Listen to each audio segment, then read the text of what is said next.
The first book of Samuel, otherwise called the first book of the Kings. Chapter 1. Now there was a certain man of Ramathaim Zophim, of Mount Ephraim, and his name was Elkanah, the son of Jeroham, the son of Elihu, the son of Tohu, the son of Zuph, an Ephrathite. And he had 2 wives. The name of the one was Hannah, and the name of the other Peninnah. And Peninnah had children, but Hannah had no children. And this man went up out of his city yearly to worship and to sacrifice unto the Lord of hosts in Shiloh.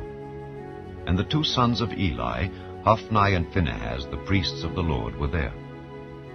And when the time was that Elkanah offered, he gave to Peninnah his wife, and to all her sons and her daughters portions. But unto Hannah he gave a worthy portion, for he loved Hannah. But the Lord had shut up her womb.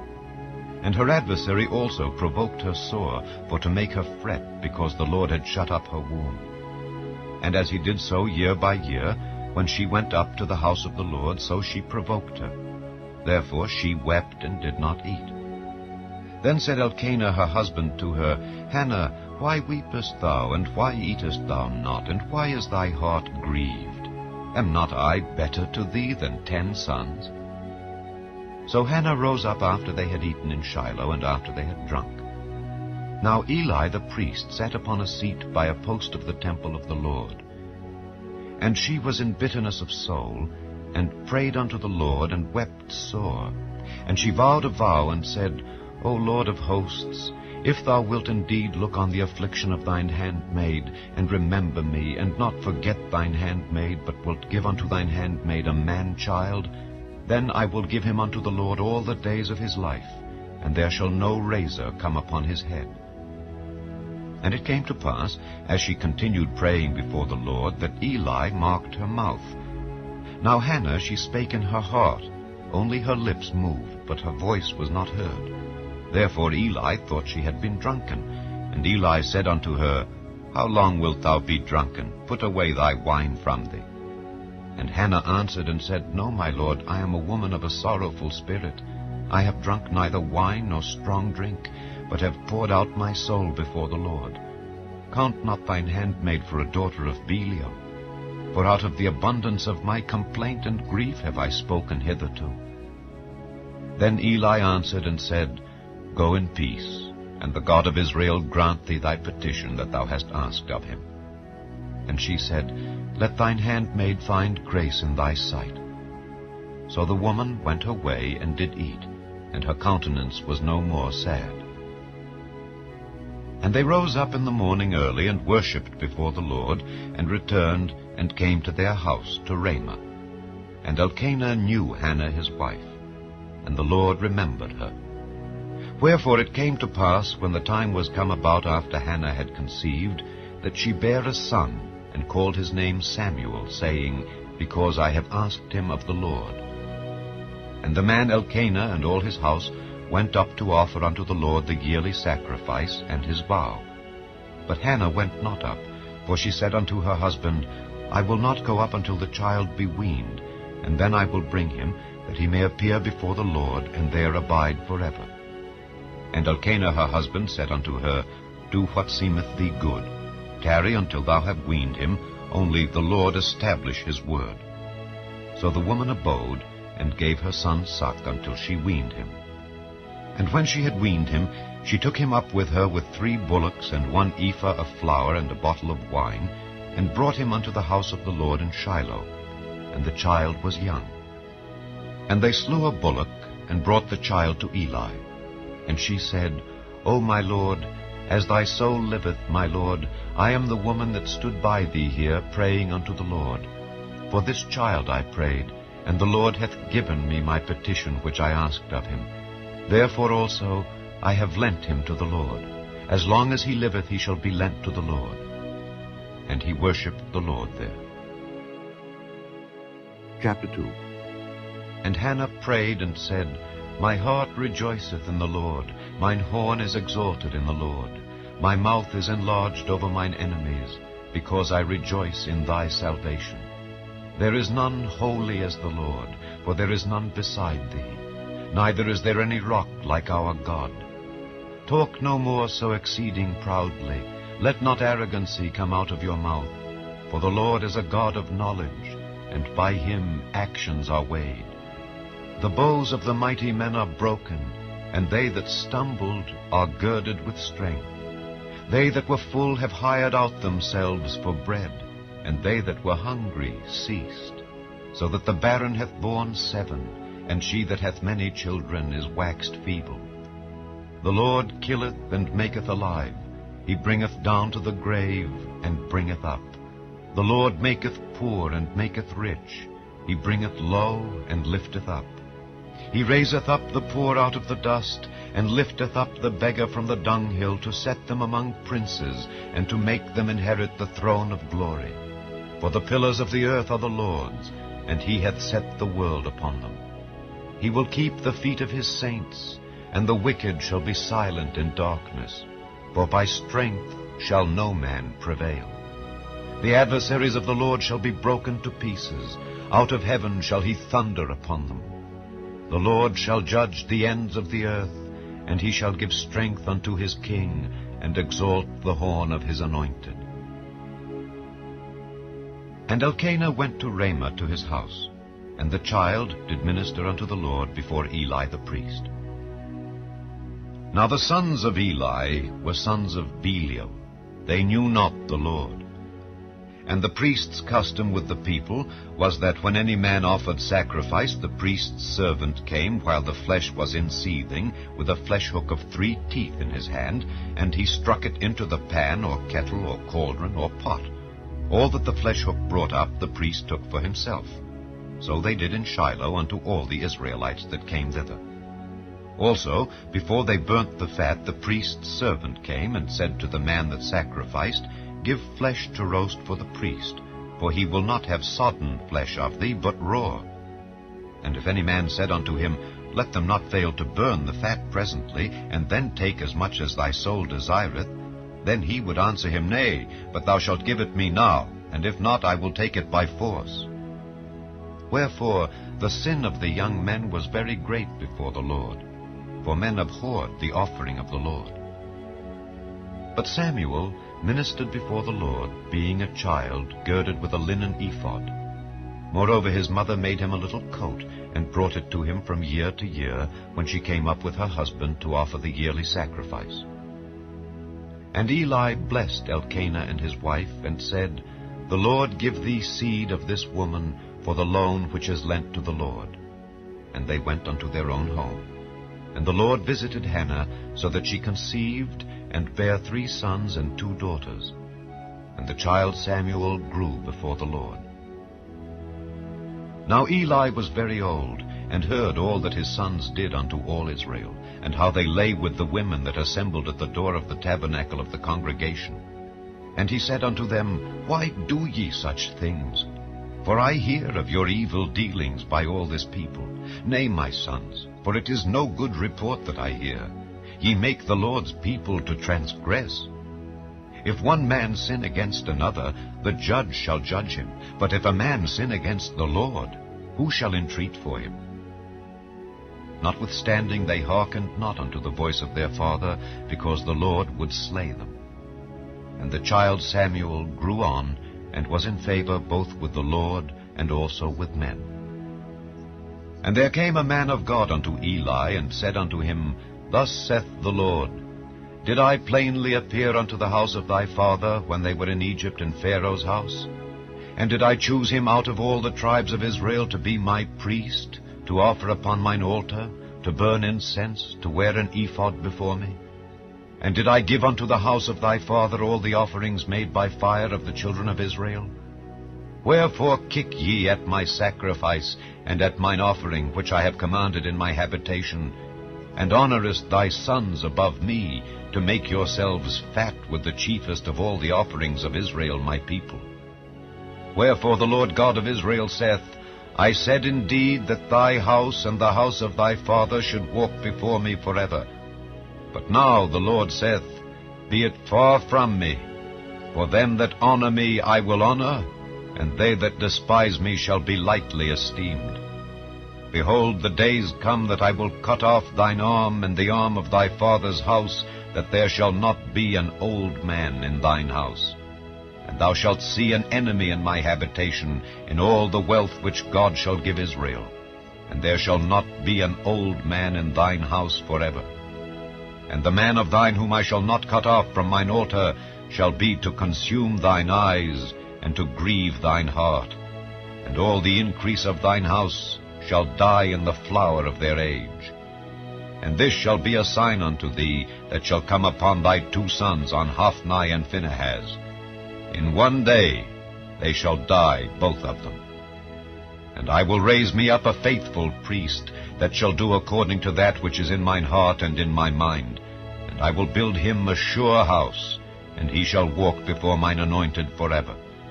And it shall come to pass, that every one that is left in thine house shall come and crouch to him for a piece of silver and a morsel of bread, and shall say, Put me, I pray thee, into one of the priest's offices, that I may eat a piece of bread. Chapter 3. And the child Samuel ministered unto the Lord before Eli. And the word of the Lord was precious in those days. There was no open vision.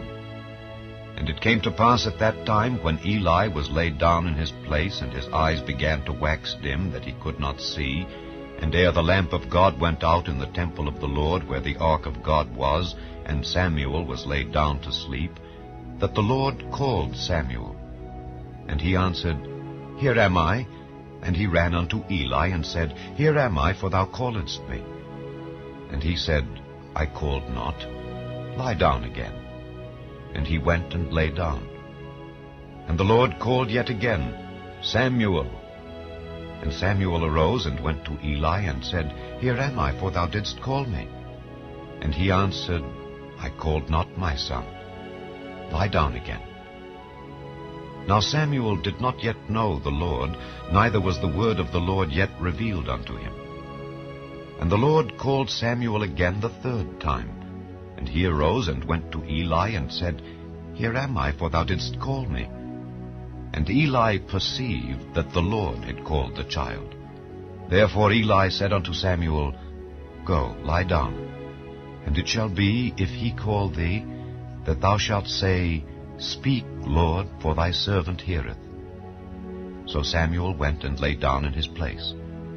And the Lord came and stood, and called as at other times, Samuel, Samuel. Then Samuel answered, Speak, for thy servant heareth. And the Lord said to Samuel, Behold, I will do a thing in Israel, at which both the ears of every one that heareth it shall tingle. In that day I will perform against Eli all things which I have spoken concerning his house. When I begin, I will also make an end. For I have told him that I will judge his house forever for the iniquity which he knoweth, because his sons made themselves vile, and he restrained them not.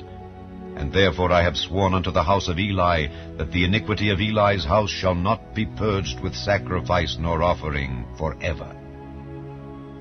And Samuel lay until the morning, and opened the doors of the house of the Lord. And Samuel feared to show Eli the vision. Then Eli called Samuel, and said, Samuel, my son? And he answered, Here am I. And he said, What is the thing that the Lord hath said unto thee? I pray thee, hide it not from me. God do so to thee, and more also, if thou hide anything from me of all the things that he said unto thee. And Samuel told him every whit, and hid nothing from him. And he said, It is the Lord, let him do what seemeth him good. And Samuel grew, and the Lord was with him, and did let none of his words fall to the ground. And all Israel from Dan even to Beersheba knew that Samuel was established to be a prophet of the Lord. And the Lord appeared again in Shiloh, for the Lord revealed himself to Samuel in Shiloh by the word of the Lord. Chapter 4. And the word of Samuel came to all Israel. Now Israel went out against the Philistines to battle, and pitched beside Ebenezer, and the Philistines pitched in Aphek. And the Philistines put themselves in array against Israel. And when they joined battle, Israel was smitten before the Philistines. and they slew of the army in the field about 4,000 men. And when the people were come into the camp, the elders of Israel said, Wherefore hath the Lord smitten us today before the Philistines? Let us fetch the ark of the covenant of the Lord out of Shiloh unto us, that when it cometh among us it may save us out of the hand of our enemies. So the people sent to Shiloh, that they might bring from thence the ark of the covenant of the Lord of hosts, which dwelleth between the cherubims. And the two sons of Eli, Hophni and Phinehas, were there with the ark of the covenant of God. And when the ark of the covenant of the Lord came into the camp, all Israel shouted with a great shout, so that the earth rang again. And when the Philistines heard the noise of the shout, they said, What meaneth the noise of this great shout in the camp of the Hebrews? And they understood that the ark of the Lord was come into the camp. And the Philistines were afraid, for they said, God is come into the camp. And they said, Woe unto us, for there hath not been such a thing heretofore. Woe unto us, who shall deliver us out of the hand of these mighty gods? These are the gods that smote the Egyptians with all the plagues in the wilderness. Be strong and quit yourselves like men, O ye Philistines, that ye be not servants unto the Hebrews, as they have been to you. Quit yourselves like men, and fight. And the Philistines fought, and Israel was smitten. And they fled every man into his tent. And there was a very great slaughter, for there fell of Israel 30,000 footmen. And the ark of God was taken, and the two sons of Eli, Hophni and Phinehas, were slain. And there ran a man of Benjamin out of the army, and came to Shiloh the same day with his clothes rent and with earth upon his head. And when he came, lo, Eli sat upon a seat by the wayside, watching, for his heart trembled for the ark of God. And when the man came into the city and told it, all the city cried out. And when Eli heard the noise of the crying, he said, What meaneth the noise of this tumult? And the man came in hastily, and told Eli. Now Eli was 98 years old, and his eyes were dim that he could not see. And the man said unto Eli, I am he that came out of the army, and I fled today out of the army. And he said, What is there done, my son? And the messenger answered and said, Israel is fled before the Philistines, and there hath been also a great slaughter among the people, and thy two sons also, Hophni and Phinehas, are dead, and the ark of God is taken. And it came to pass, when he made mention of the ark of God, that he fell from off the seat backward by the side of the gate, and his neck brake, and he died, for he was an old man and heavy. And he had judged Israel 40 years. And his daughter-in-law, Phinehas's wife, was with child near to be delivered. And when she heard the tidings that the ark of God was taken, and that her father-in-law and her husband were dead, she bowed herself and travailed, for her pains came upon her.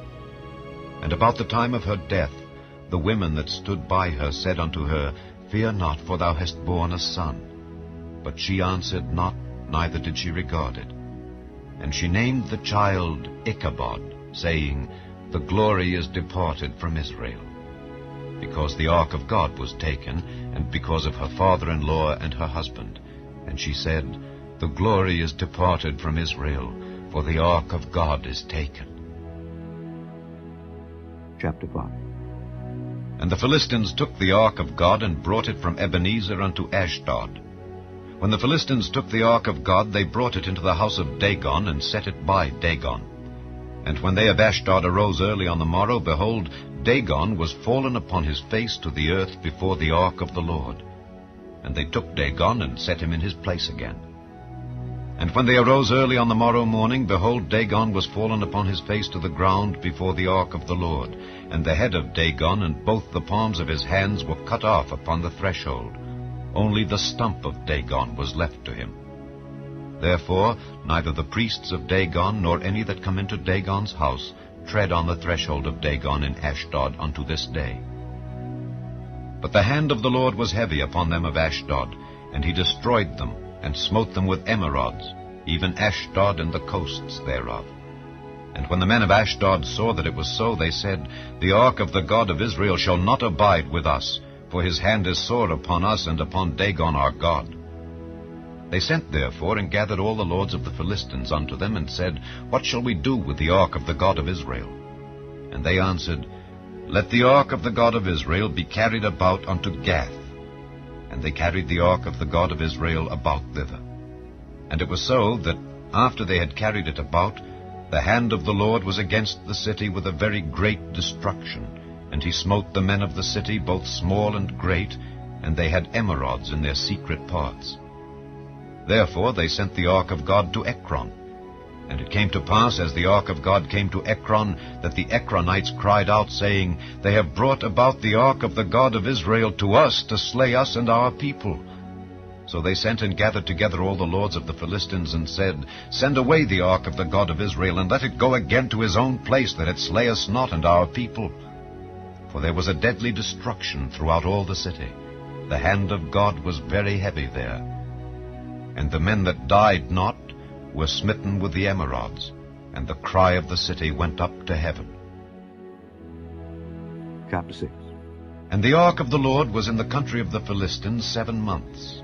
And the Philistines called for the priests and the diviners, saying, What shall we do to the ark of the Lord? Tell us wherewith we shall send it to his place. And they said, If ye send away the ark of the God of Israel, send it not empty, but in any wise return him a trespass offering. Then ye shall be healed, and it shall be known to you why his hand is not removed from you. Then said they, What shall be the trespass offering which we shall return to him? They answered, 5 golden emerods, and 5 golden mice, according to the number of the lords of the Philistines. For 1 plague was on you all, and on your lords. Wherefore ye shall make images of your emerods, and images of your mice that mar the land, and ye shall give glory unto the God of Israel. Peradventure he will lighten his hand from off you, and from off your gods, and from off your land. Wherefore then do ye harden your hearts, as the Egyptians and Pharaoh hardened their hearts? When he had wrought wonderfully among them, did they not let the people go, and they departed? Now therefore make a new cart, and take 2 milch kine, on which there hath come no yoke, and tie the kine to the cart, and bring their calves home from them. And take the ark of the Lord, and lay it upon the cart, and put the jewels of gold, which ye return him for a trespass offering, in a coffer by the side thereof, and send it away, that it may go. And see, if it goeth up by the way of his own coast to Bethshemesh, then he hath done us this great evil. But if not, then we shall know that it is not his hand that smote us, it was a chance that happened to us. And the men did so, and took 2 milch kine, and tied them to the cart, and shut up their calves at home. And they laid the ark of the Lord upon the cart, and the coffer with the mice of gold, and the images of their emerods. And the kine took the straight way to the way of Bethshemesh, and went along the highway, lowing as they went, and turned not aside to the right hand or to the left. And the lords of the Philistines went after them unto the border of Bethshemesh. And they of Bethshemesh were reaping their wheat harvest in the valley. And they lifted up their eyes, and saw the ark, and rejoiced to see it. And the cart came into the field of Joshua, a Bethshemite, and stood there where there was a great stone. And they clave the wood of the cart, and offered the kine a burnt offering unto the Lord. And the Levites took down the ark of the Lord, and the coffer that was with it, wherein the jewels of gold were, and put them on the great stone. And the men of Bethshemesh offered burnt offerings, and sacrificed sacrifices the same day unto the Lord. And when the 5 lords of the Philistines had seen it, they returned to Ekron the same day. And these are the golden emerods which the Philistines returned for a trespass offering unto the Lord. For Ashdod 1, for Gaza 1, for Askelon 1, for Gath 1, for Ekron 1, and the golden mice, according to the number of all the cities of the Philistines belonging to the 5 lords, both of fenced cities and of country villages, even unto the great stone of Abel, whereon they set down the ark of the Lord, which stone remaineth unto this day in the field of Joshua the Bethshemite. And he smote the men of Bethshemesh, because they had looked into the ark of the Lord. Even he smote of the people 50,060 men. And the people lamented, because the Lord had smitten many of the people with a great slaughter. And the men of Bethshemesh said, Who is able to stand before this holy Lord God? And to whom shall he go up from us? And they sent messengers to the inhabitants of Kirjath-jearim, saying, The Philistines have brought again the ark of the Lord. Come ye down, and fetch it up to you. Chapter 7. And the men of Kirjath-jearim came and fetched up the ark of the Lord, and brought it into the house of Abinadab in the hill, and sanctified Eleazar his son to keep the ark of the Lord. And it came to pass, while the ark abode in Kirjath-jearim, that the time was long, for it was 20 years. And all the house of Israel lamented after the Lord. And Samuel spake unto all the house of Israel, saying, If ye do return unto the Lord with all your hearts, then put away the strange gods and Ashtaroth from among you, and prepare your hearts unto the Lord, and serve him only, and he will deliver you out of the hand of the Philistines. Then the children of Israel did put away Baalim and Ashtaroth, and served the Lord only. And Samuel said, Gather all Israel to Mizpeh, and I will pray for you unto the Lord. And they gathered together to Mizpeh, and drew water, and poured it out before the Lord, and fasted on that day, and said there, We have sinned against the Lord. And Samuel judged the children of Israel in Mizpeh. And when the Philistines heard that the children of Israel were gathered together to Mizpeh, the lords of the Philistines went up against Israel. And when the children of Israel heard it, they were afraid of the Philistines. And the children of Israel said to Samuel, Cease not to cry unto the Lord our God for us, that he will save us out of the hand of the Philistines. And Samuel took a sucking lamb, and offered it for a burnt offering wholly unto the Lord. And Samuel cried unto the Lord for Israel, and the Lord heard him. And as Samuel was offering up the burnt offering, the Philistines drew near to battle against Israel. But the Lord thundered with a great thunder on that day upon the Philistines, and discomfited them, and they were smitten before Israel. And the men of Israel went out of Mizpeh, and pursued the Philistines, and smote them until they came unto Bethkar. Then Samuel took a stone, and set it between Mizpeh and Shen, and called the name of it Ebenezer, saying, Hitherto hath the Lord helped us. So the Philistines were subdued, and they came no more into the coast of Israel. And the hand of the Lord was against the Philistines all the days of Samuel. And the cities which the Philistines had taken from Israel were restored to Israel, from Ekron even unto Gath, and the coasts thereof did Israel deliver out of the hands of the Philistines. And there was peace between Israel and the Amorites. And Samuel judged Israel all the days of his life. And he went from year to year in circuit to Bethel and Gilgal and Mizpeh, and judged Israel in all those places. And his return was to Ramah, for there was his house. And there he judged Israel, and there he built an altar unto the Lord. Chapter 8. And it came to pass, when Samuel was old, that he made his sons judges over Israel. Now the name of his firstborn was Joel, and the name of his second Abiah. They were judges in Beersheba. And his sons walked not in his ways, but turned aside after lucre, and took bribes, and perverted judgment. Then all the elders of Israel gathered themselves together, and came to Samuel unto Ramah, and said unto him, Behold, thou art old, and thy sons walk not in thy ways. Now make us a king to judge us like all the nations. But the thing displeased Samuel when they said, Give us a king to judge us. And Samuel prayed unto the Lord. And the Lord said unto Samuel, Hearken unto the voice of the people in all that they say unto thee. For they have not rejected thee, but they have rejected me, that I should not reign over them. According to all the works which they have done since the day that I brought them up out of Egypt, even unto this day, wherewith they have forsaken me and served other gods, so do they also unto thee. Now therefore hearken unto their voice. Howbeit, yet protest solemnly unto them, and show them the manner of the king that shall reign over them.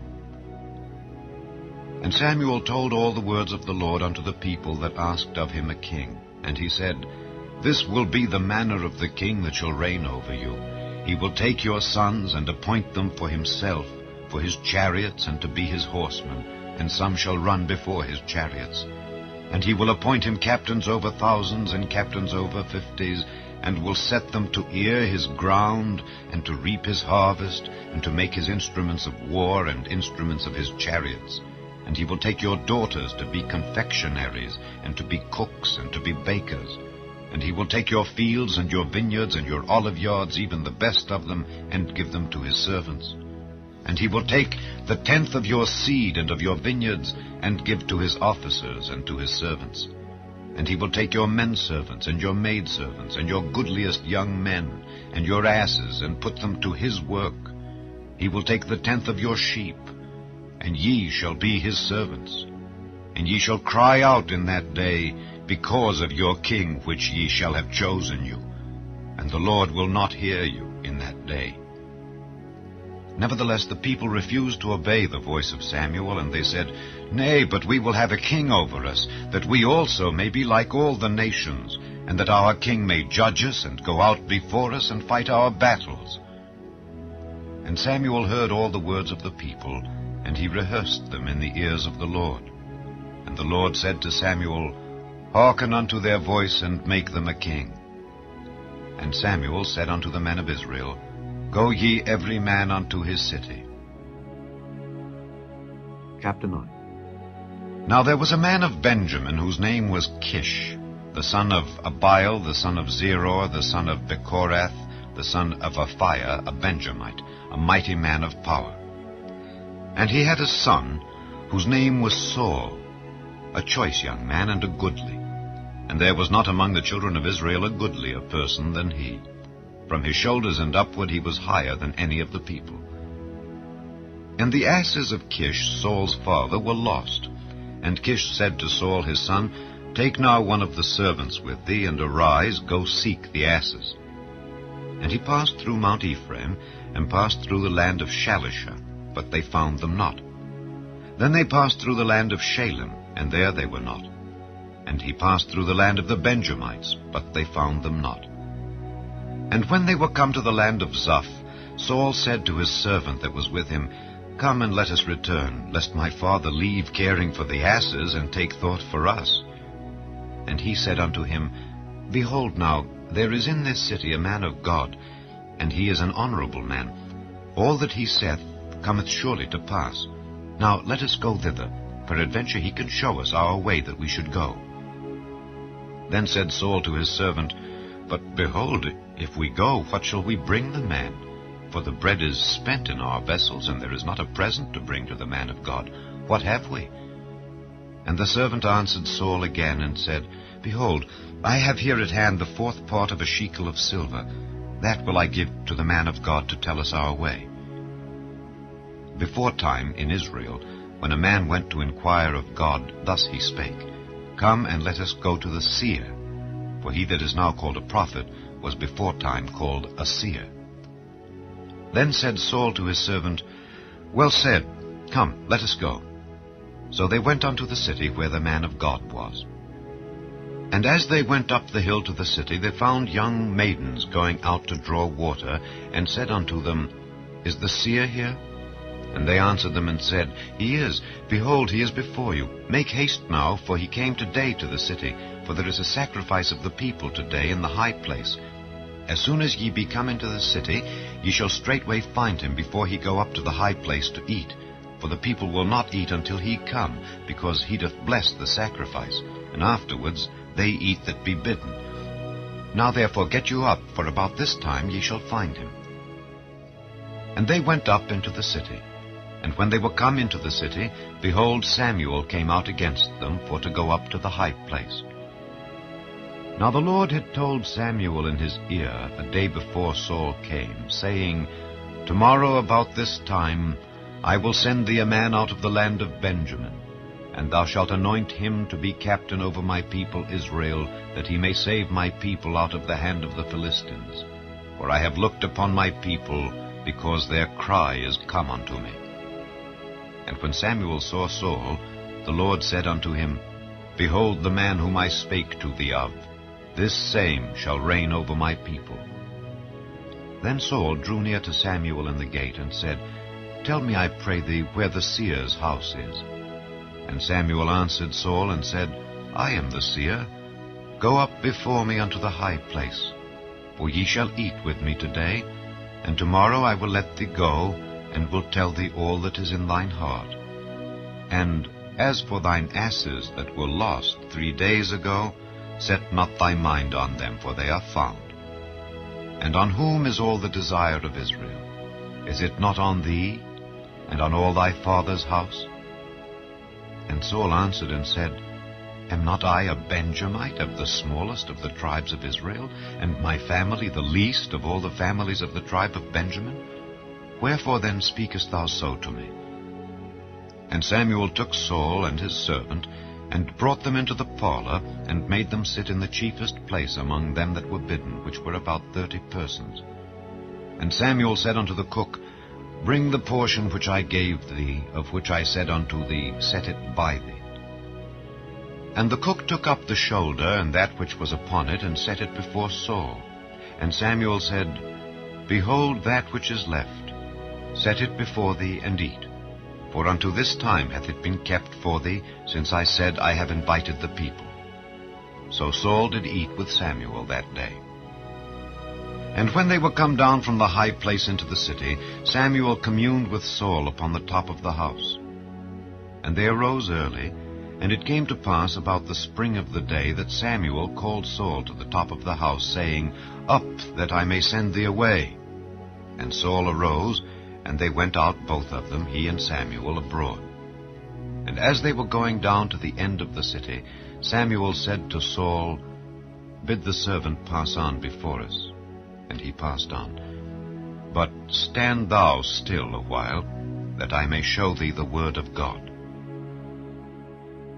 Chapter 10. Then Samuel took a vial of oil, and poured it upon his head, and kissed him, and said, Is it not because the Lord hath anointed thee to be captain over his inheritance? When thou art departed from me today, then thou shalt find 2 men by Rachel's sepulchre in the border of Benjamin at Zelzah. And they will say unto thee, The asses which thou wentest to seek are found. And lo, thy father hath left the care of the asses, and sorroweth for you, saying, What shall I do for my son? Then shalt thou go on forward from thence, and thou shalt come to the plain of Tabor. And there shall meet thee 3 men going up to God to Bethel, one carrying 3 kids, and another carrying 3 loaves of bread, and another carrying a bottle of wine. And they will salute thee, and give thee 2 loaves of bread, which thou shalt receive of their hands. After that thou shalt come to the hill of God, where is the garrison of the Philistines. And it shall come to pass, when thou art come thither to the city, that thou shalt meet a company of prophets coming down from the high place, with a psaltery and a tabret, and a pipe and a harp before them, and they shall prophesy. And the Spirit of the Lord will come upon thee, and thou shalt prophesy with them, and shalt be turned into another man. And let it be, when these signs are come unto thee, that thou do as occasion serve thee. For God is with thee. And thou shalt go down before me to Gilgal, and behold, I will come down unto thee to offer burnt offerings, and to sacrifice sacrifices of peace offerings. 7 days shalt thou tarry, till I come to thee, and show thee what thou shalt do. And it was so that when he had turned his back to go from Samuel, God gave him another heart, and all those signs came to pass that day. And when they came thither to the hill, behold, a company of prophets met him, and the Spirit of God came upon him, and he prophesied among them. And it came to pass, when all that knew him beforetime saw that, behold, he prophesied among the prophets, then the people said one to another, What is this that is come unto the son of Kish? Is Saul also among the prophets? And one of the same place answered and said, But who is their father? Therefore it became a proverb, Is Saul also among the prophets? And when he had made an end of prophesying, he came to the high place. And Saul's uncle said unto him and to his servant, Whither went ye? And he said, To seek the asses. And when we saw that they were nowhere, we came to Samuel. And Saul's uncle said, Tell me, I pray thee, what Samuel said unto you. And Saul said unto his uncle, He told us plainly that the asses were found. But of the matter of the kingdom whereof Samuel spake, he told him not. And Samuel called the people together unto the Lord to Mizpeh, and said unto the children of Israel, Thus saith the Lord God of Israel, I brought up Israel out of Egypt, and delivered you out of the hand of the Egyptians, and out of the hand of all kingdoms, and of them that oppressed you. And ye have this day rejected your God, who himself saved you out of all your adversities and your tribulations. And ye have said unto him, Nay, but set a king over us. Now therefore present yourselves before the Lord by your tribes and by your thousands. And when Samuel had caused all the tribes of Israel to come near, the tribe of Benjamin was taken. When he had caused the tribe of Benjamin to come near by their families, the family of Matri was taken, and Saul the son of Kish was taken. And when they sought him, he could not be found. Therefore they inquired of the Lord further, if the man should yet come thither. And the Lord answered, Behold, he hath hid himself among the stuff. And they ran and fetched him thence. And when he stood among the people, he was higher than any of the people from his shoulders and upward. And Samuel said to all the people, See ye him whom the Lord hath chosen, that there is none like him among all the people? And all the people shouted and said, God save the king. Then Samuel told the people the manner of the kingdom, and wrote it in a book, and laid it up before the Lord. And Samuel sent all the people away, every man to his house. And Saul also went home to Gibeah, and there went with him a band of men whose hearts God had touched. But the children of Belial said, How shall this man save us? And they despised him, and brought him no presents. But he held his peace. Chapter 11. Then Nahash the Ammonite came up and encamped against Jabesh-Gilead. And all the men of Jabesh said unto Nahash, Make a covenant with us, and we will serve thee. And Nahash the Ammonite answered them, On this condition will I make a covenant with you, that I may thrust out all your right eyes, and lay it for a reproach upon all Israel. And the elders of Jabesh said unto him, Give us 7 days' respite, that we may send messengers unto all the coasts of Israel. And then, if there be no man to save us, we will come out to thee. Then came the messengers to Gibeah of Saul, and told the tidings in the ears of the people. And all the people lifted up their voices and wept. And behold, Saul came after the herd out of the field. And Saul said, What aileth the people that they weep? And they told him the tidings of the men of Jabesh. And the Spirit of God came upon Saul when he heard those tidings, and his anger was kindled greatly. And he took a yoke of oxen, and hewed them in pieces, and sent them throughout all the coasts of Israel by the hands of messengers, saying, Whosoever cometh not forth after Saul and after Samuel, so shall it be done unto his oxen. And the fear of the Lord fell on the people, and they came out with one consent. And when he numbered them in Bezek, the children of Israel were 300,000, and the men of Judah 30,000. And they said unto the messengers that came, Thus shall ye say unto the men of Jabesh-Gilead, Tomorrow by that time the sun be hot, ye shall have help. And the messengers came and showed it to the men of Jabesh, and they were glad. Therefore the men of Jabesh said, Tomorrow we will come out unto you, and ye shall do with us all that seemeth good unto you. And it was so on the morrow, that Saul put the people in 3 companies, and they came into the midst of the host in the morning watch, and slew the Ammonites until the heat of the day. And it came to pass that they which remained were scattered, so that 2 of them were not left together. And the people said unto Samuel, Who is he that said, Shall Saul reign over us? Bring the men, that we may put them to death. And Saul said, There shall not a man be put to death this day, for today the Lord hath wrought salvation in Israel. Then said Samuel to the people, Come and let us go to Gilgal, and renew the kingdom there. And all the people went to Gilgal, And there they made Saul king before the Lord in Gilgal. And there they sacrificed sacrifices of peace offerings before the Lord. And there Saul and all the men of Israel rejoiced greatly. Chapter 12. And Samuel said unto all Israel, Behold, I have hearkened unto your voice in all that ye said unto me, and have made a king over you. And now, behold, the king walketh before you. And I am old and grey-headed, and behold, my sons are with you. And I have walked before you from my childhood unto this day. Behold, here I am. Witness against me before the Lord and before his anointed. Whose ox have I taken? Or whose ass have I taken? Or whom have I defrauded? Whom have I oppressed? Or of whose hand have I received any bribe to blind mine eyes therewith? And I will restore it you. And they said, Thou hast not defrauded us, nor oppressed us, neither hast thou taken aught of any man's hand. And he said unto them, The Lord is witness against you, and his anointed is witness this day, that ye have not found aught in my hand. And they answered, He is witness. And Samuel said unto the people, It is the Lord that advanced Moses and Aaron, and that brought your fathers up out of the land of Egypt. Now therefore stand still, that I may reason with you before the Lord of all the righteous acts of the Lord which he did to you and to your fathers. When Jacob was come into Egypt, and your fathers cried unto the Lord, then the Lord sent Moses and Aaron, which brought forth your fathers out of Egypt, and made them dwell in this place.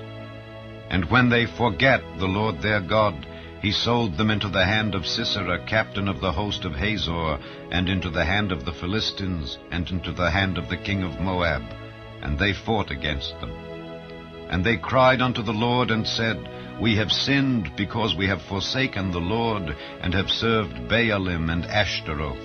But now deliver us out of the hand of our enemies, and we will serve thee.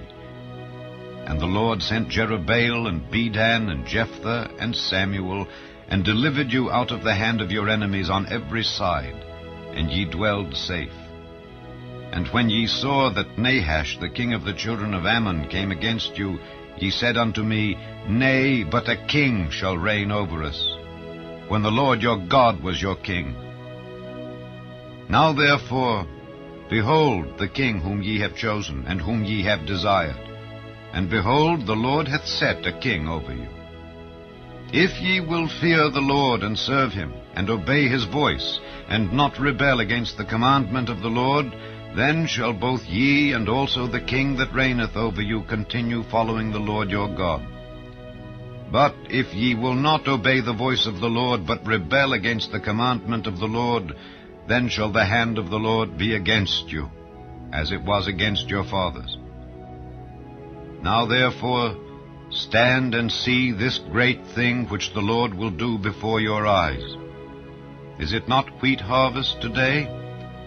I will call unto the Lord, and he shall send thunder and rain, that ye may perceive and see that your wickedness is great, which ye have done in the sight of the Lord in asking you a king. So Samuel called unto the Lord, and the Lord sent thunder and rain that day.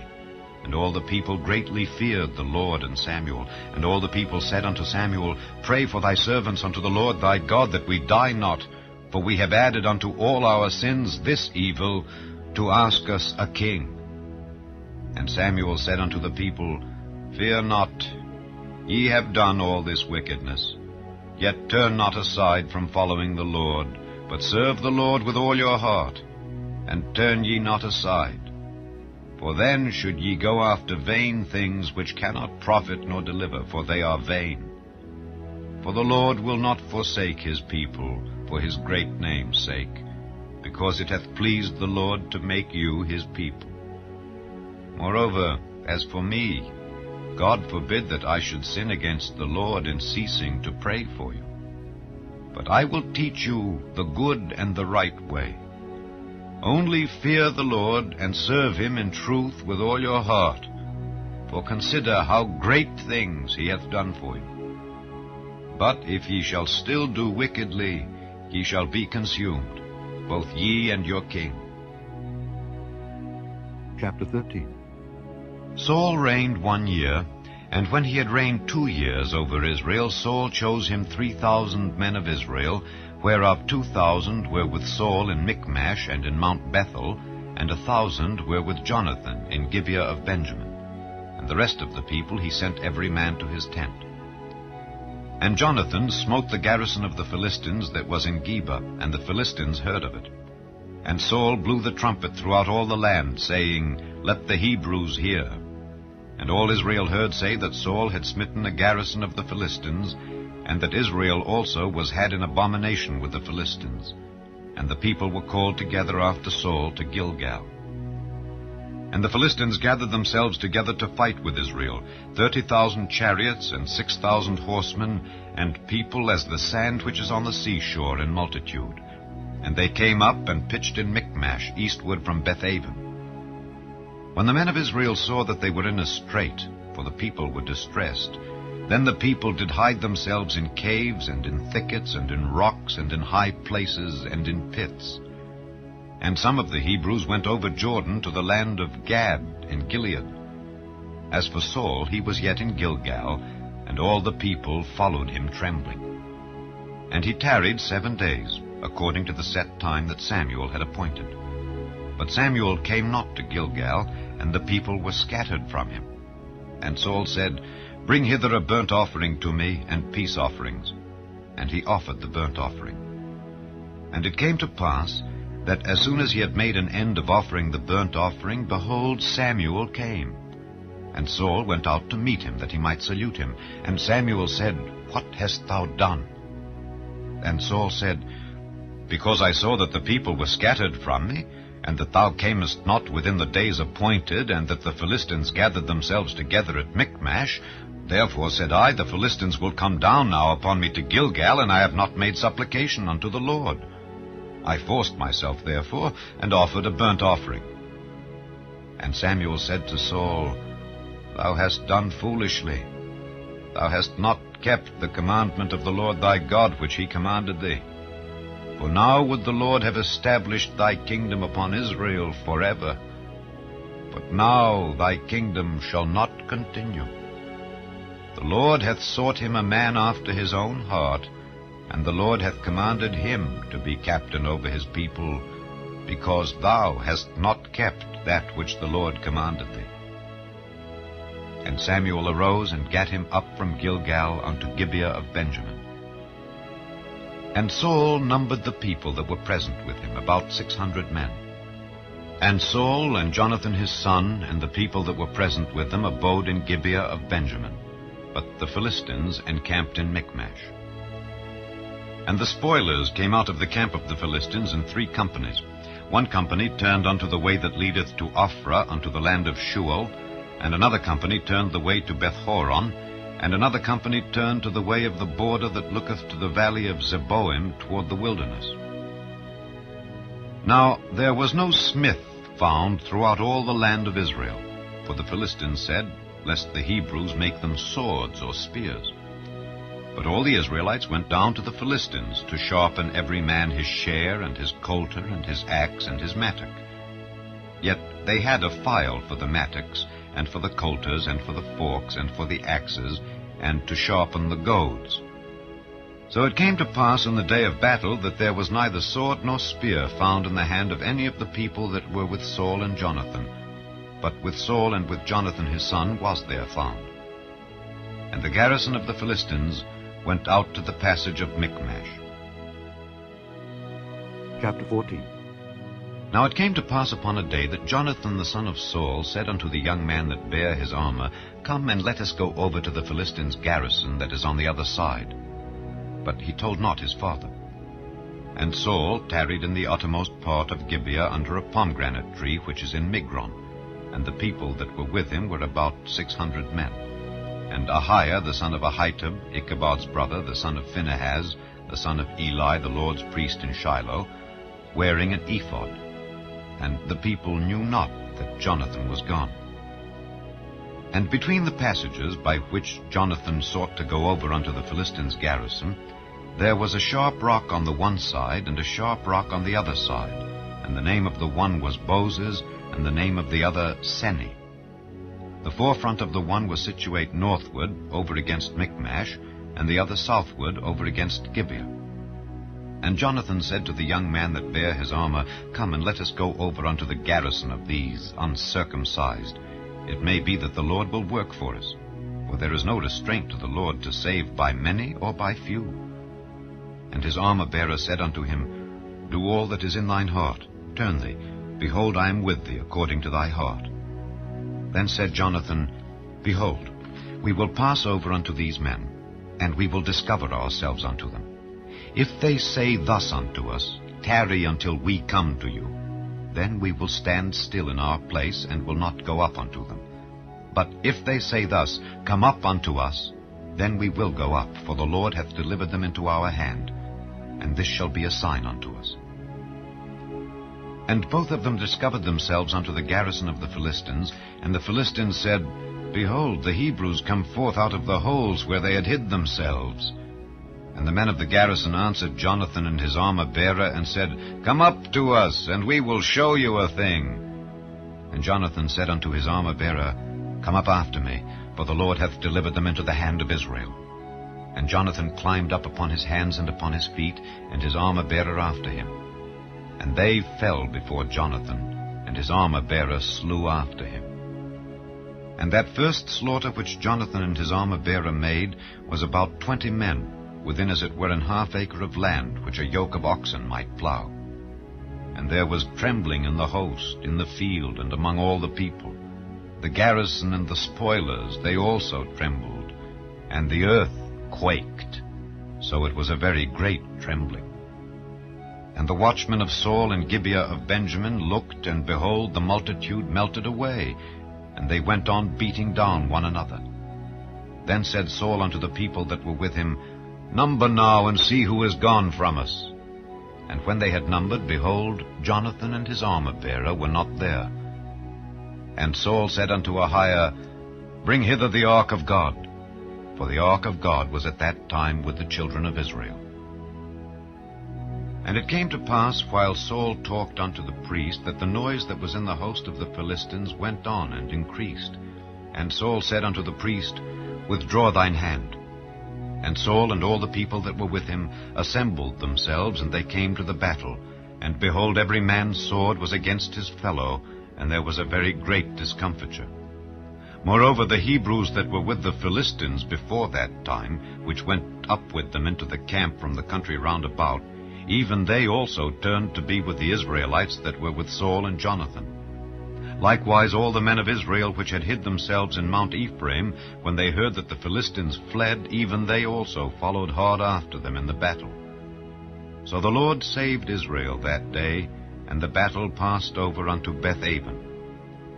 And the men of Israel were distressed that day, for Saul had adjured the people, saying, Cursed be the man that eateth any food until evening, that I may be avenged on mine enemies. So none of the people tasted any food. And all they of the land came to a wood, and there was honey upon the ground. And when the people were come into the wood, behold, the honey dropped, but no man put his hand to his mouth, for the people feared the oath. But Jonathan heard not when his father charged the people with the oath. Wherefore he put forth the end of the rod that was in his hand, and dipped it in an honeycomb, and put his hand to his mouth. And his eyes were enlightened. Then answered one of the people, and said, Thy father straitly charged the people with an oath, saying, Cursed be the man that eateth any food this day. And the people were faint. Then said Jonathan, My father hath troubled the land. See, I pray you, how mine eyes have been enlightened, because I tasted a little of this honey. How much more, if haply the people had eaten freely today of the spoil of their enemies which they found? For had there not been now a much greater slaughter among the Philistines?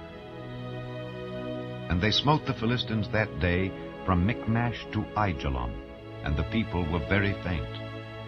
And the people flew upon the spoil, and took sheep and oxen and calves, and slew them on the ground. And the people did eat them with the blood. Then they told Saul, saying, Behold, the people sin against the Lord, in that they eat with the blood. And he said, Ye have transgressed. Roll a great stone unto me this day.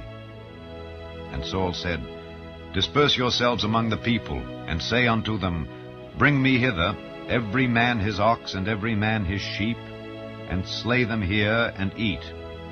And sin not against the Lord in eating with the blood. And all the people brought every man his ox with him that night, and slew them there. And Saul built an altar unto the Lord. The same was the first altar that he built unto the Lord. And Saul said, Let us go down after the Philistines by night, and spoil them until the morning light, and let us not leave a man of them. And they said, Do whatsoever seemeth good unto thee. Then said the priest, Let us draw near hither unto God. And Saul asked counsel of God, Shall I go down after the Philistines? Wilt thou deliver them into the hand of Israel? But he answered him not that day. And Saul said, Draw ye near hither, all the chief of the people, and know and see wherein this sin hath been this day. For as the Lord liveth which saveth Israel, though it be in Jonathan my son, he shall surely die.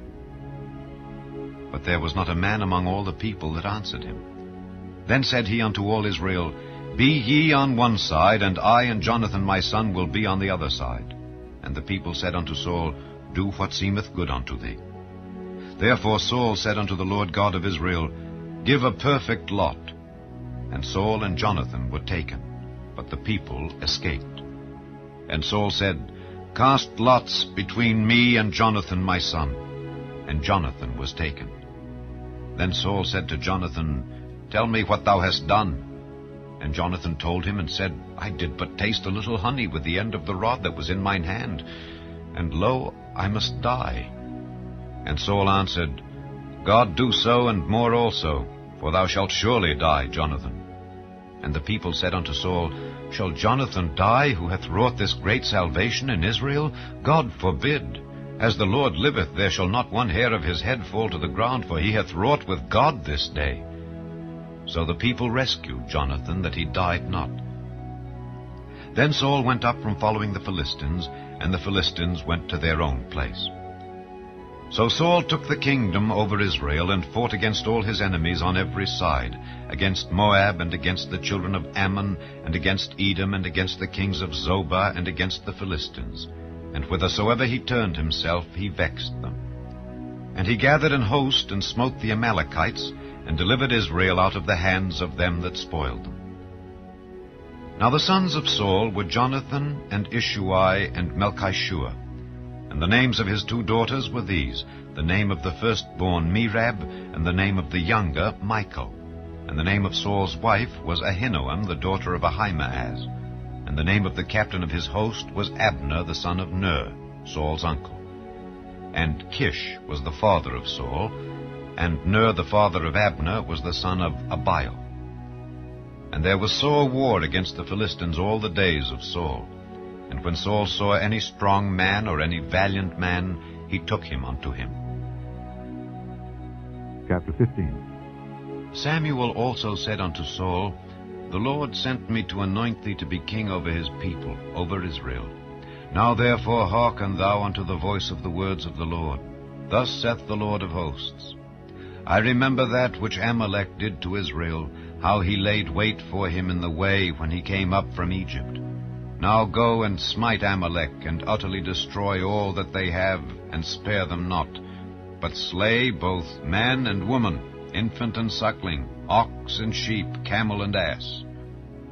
And Saul gathered the people together, and numbered them in Telaim, 200,000 footmen, and 10,000 men of Judah. And Saul came to a city of Amalek, and laid wait in the valley. And Saul said unto the Kenites, Go, depart, get you down from among the Amalekites, lest I destroy you with them. For ye showed kindness to all the children of Israel when they came up out of Egypt. So the Kenites departed from among the Amalekites. And Saul smote the Amalekites from Havilah until thou comest to Shur, that is over against Egypt. And he took Agag the king of the Amalekites alive, and utterly destroyed all the people with the edge of the sword. But Saul and the people spared Agag, and the best of the sheep, and of the oxen, and of the fatlings, and the lambs, and all that was good, and would not utterly destroy them. But everything that was vile and refuse, that they destroyed utterly. Then came the word of the Lord unto Samuel, saying, It repenteth me that I have set up Saul to be king, for he is turned back from following me, and hath not performed my commandments. And it grieved Samuel, and he cried unto the Lord all night. And when Samuel rose early to meet Saul in the morning, it was told Samuel, saying, Saul came to Carmel, and behold, he set him up a place, and is gone about, and passed on, and gone down to Gilgal. And Samuel came to Saul, and Saul said unto him, Blessed be thou of the Lord, I have performed the commandment of the Lord. And Samuel said, What meaneth then this bleating of the sheep in mine ears, and the lowing of the oxen which I hear? And Saul said, They have brought them from the Amalekites, for the people spared the best of the sheep and of the oxen to sacrifice unto the Lord thy God, and the rest we have utterly destroyed. Then Samuel said unto Saul, Stay, and I will tell thee what the Lord hath said to me this night. And he said unto him, Say on. And Samuel said, When thou wast little in thine own sight, wast thou not made the head of the tribes of Israel? And the Lord anointed thee king over Israel?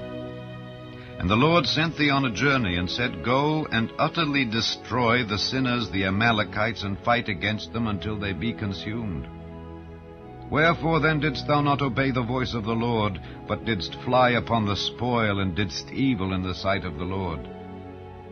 And Saul said unto Samuel, Yea, I have obeyed the voice of the Lord, and have gone the way which the Lord sent me, and have brought Agag the king of Amalek, and have utterly destroyed the Amalekites.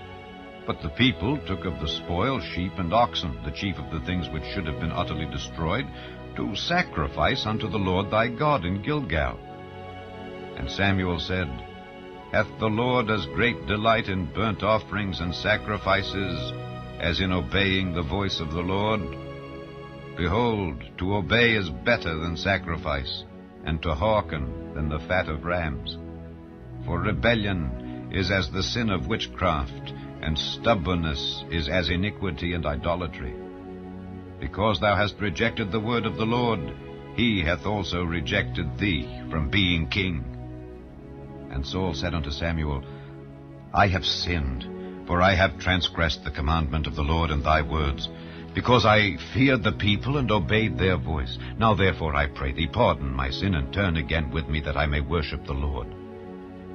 And Samuel said unto Saul, I will not return with thee, for thou hast rejected the word of the Lord, and the Lord hath rejected thee from being king over Israel.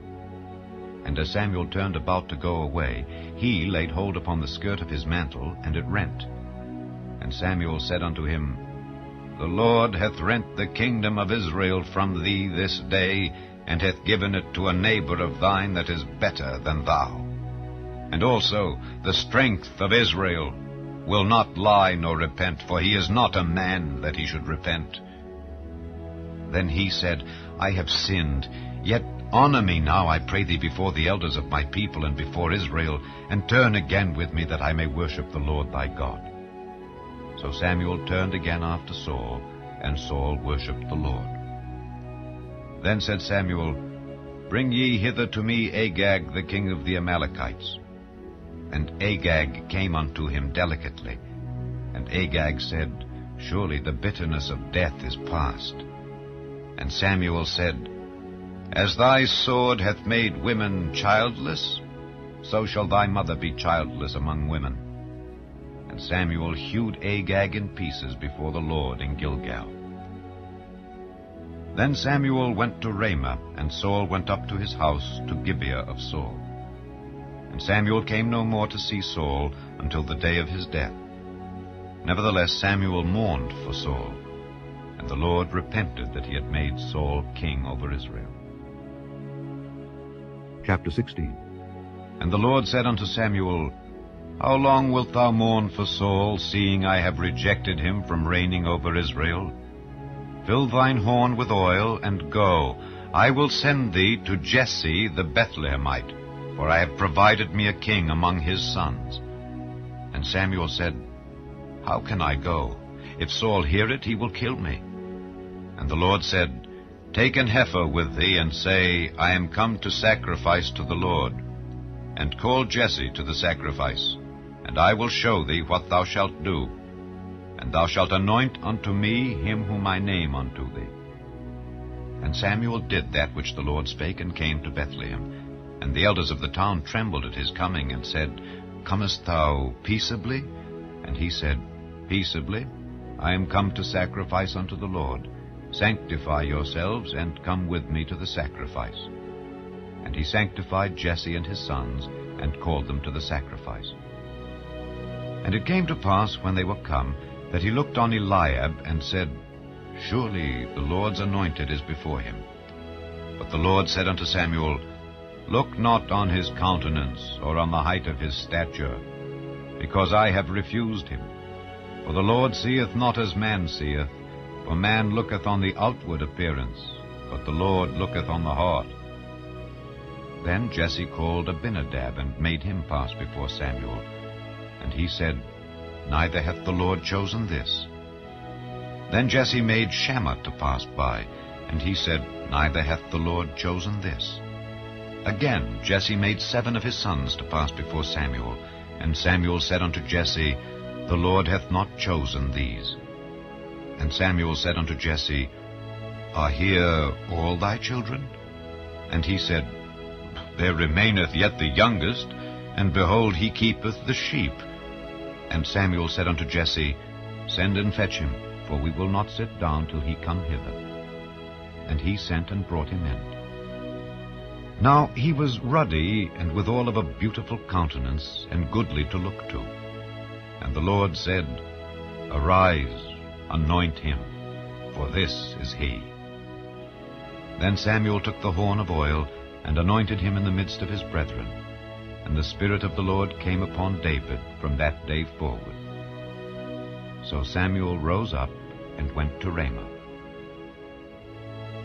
But the Spirit of the Lord departed from Saul, and an evil spirit from the Lord troubled him. And Saul's servants said unto him, Behold now, an evil spirit from God troubleth thee.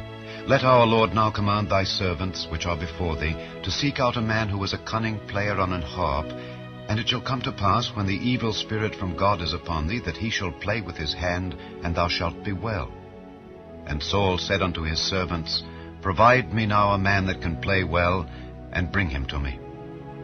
Then answered one of the servants, and said, Behold, I have seen a son of Jesse the Bethlehemite, that is cunning in playing, and a mighty valiant man, and a man of war, and prudent in matters, and a comely person. And the Lord is with him.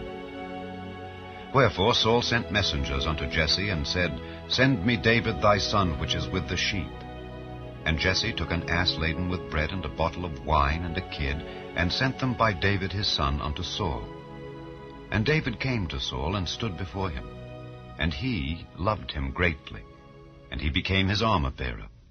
And Saul sent to Jesse, saying, Let David, I pray thee, stand before me, for he hath found favor in my sight. And it came to pass, when the evil spirit from God was upon Saul, that David took an harp, and played with his hand. So Saul was refreshed, and was well, and the evil spirit departed from him. Chapter 17. Now the Philistines gathered together their armies to battle, and were gathered together at Shochoh, which belongeth to Judah, and pitched between Shochoh and Azekah in Ephes-dammim. And Saul and the men of Israel were gathered together, and pitched by the valley of Elah, and set the battle in array against the Philistines. And the Philistines stood on a mountain on the one side, and Israel stood on a mountain on the other side, and there was a valley between them. And there went out a champion out of the camp of the Philistines, named Goliath of Gath, whose height was 6 cubits and a span.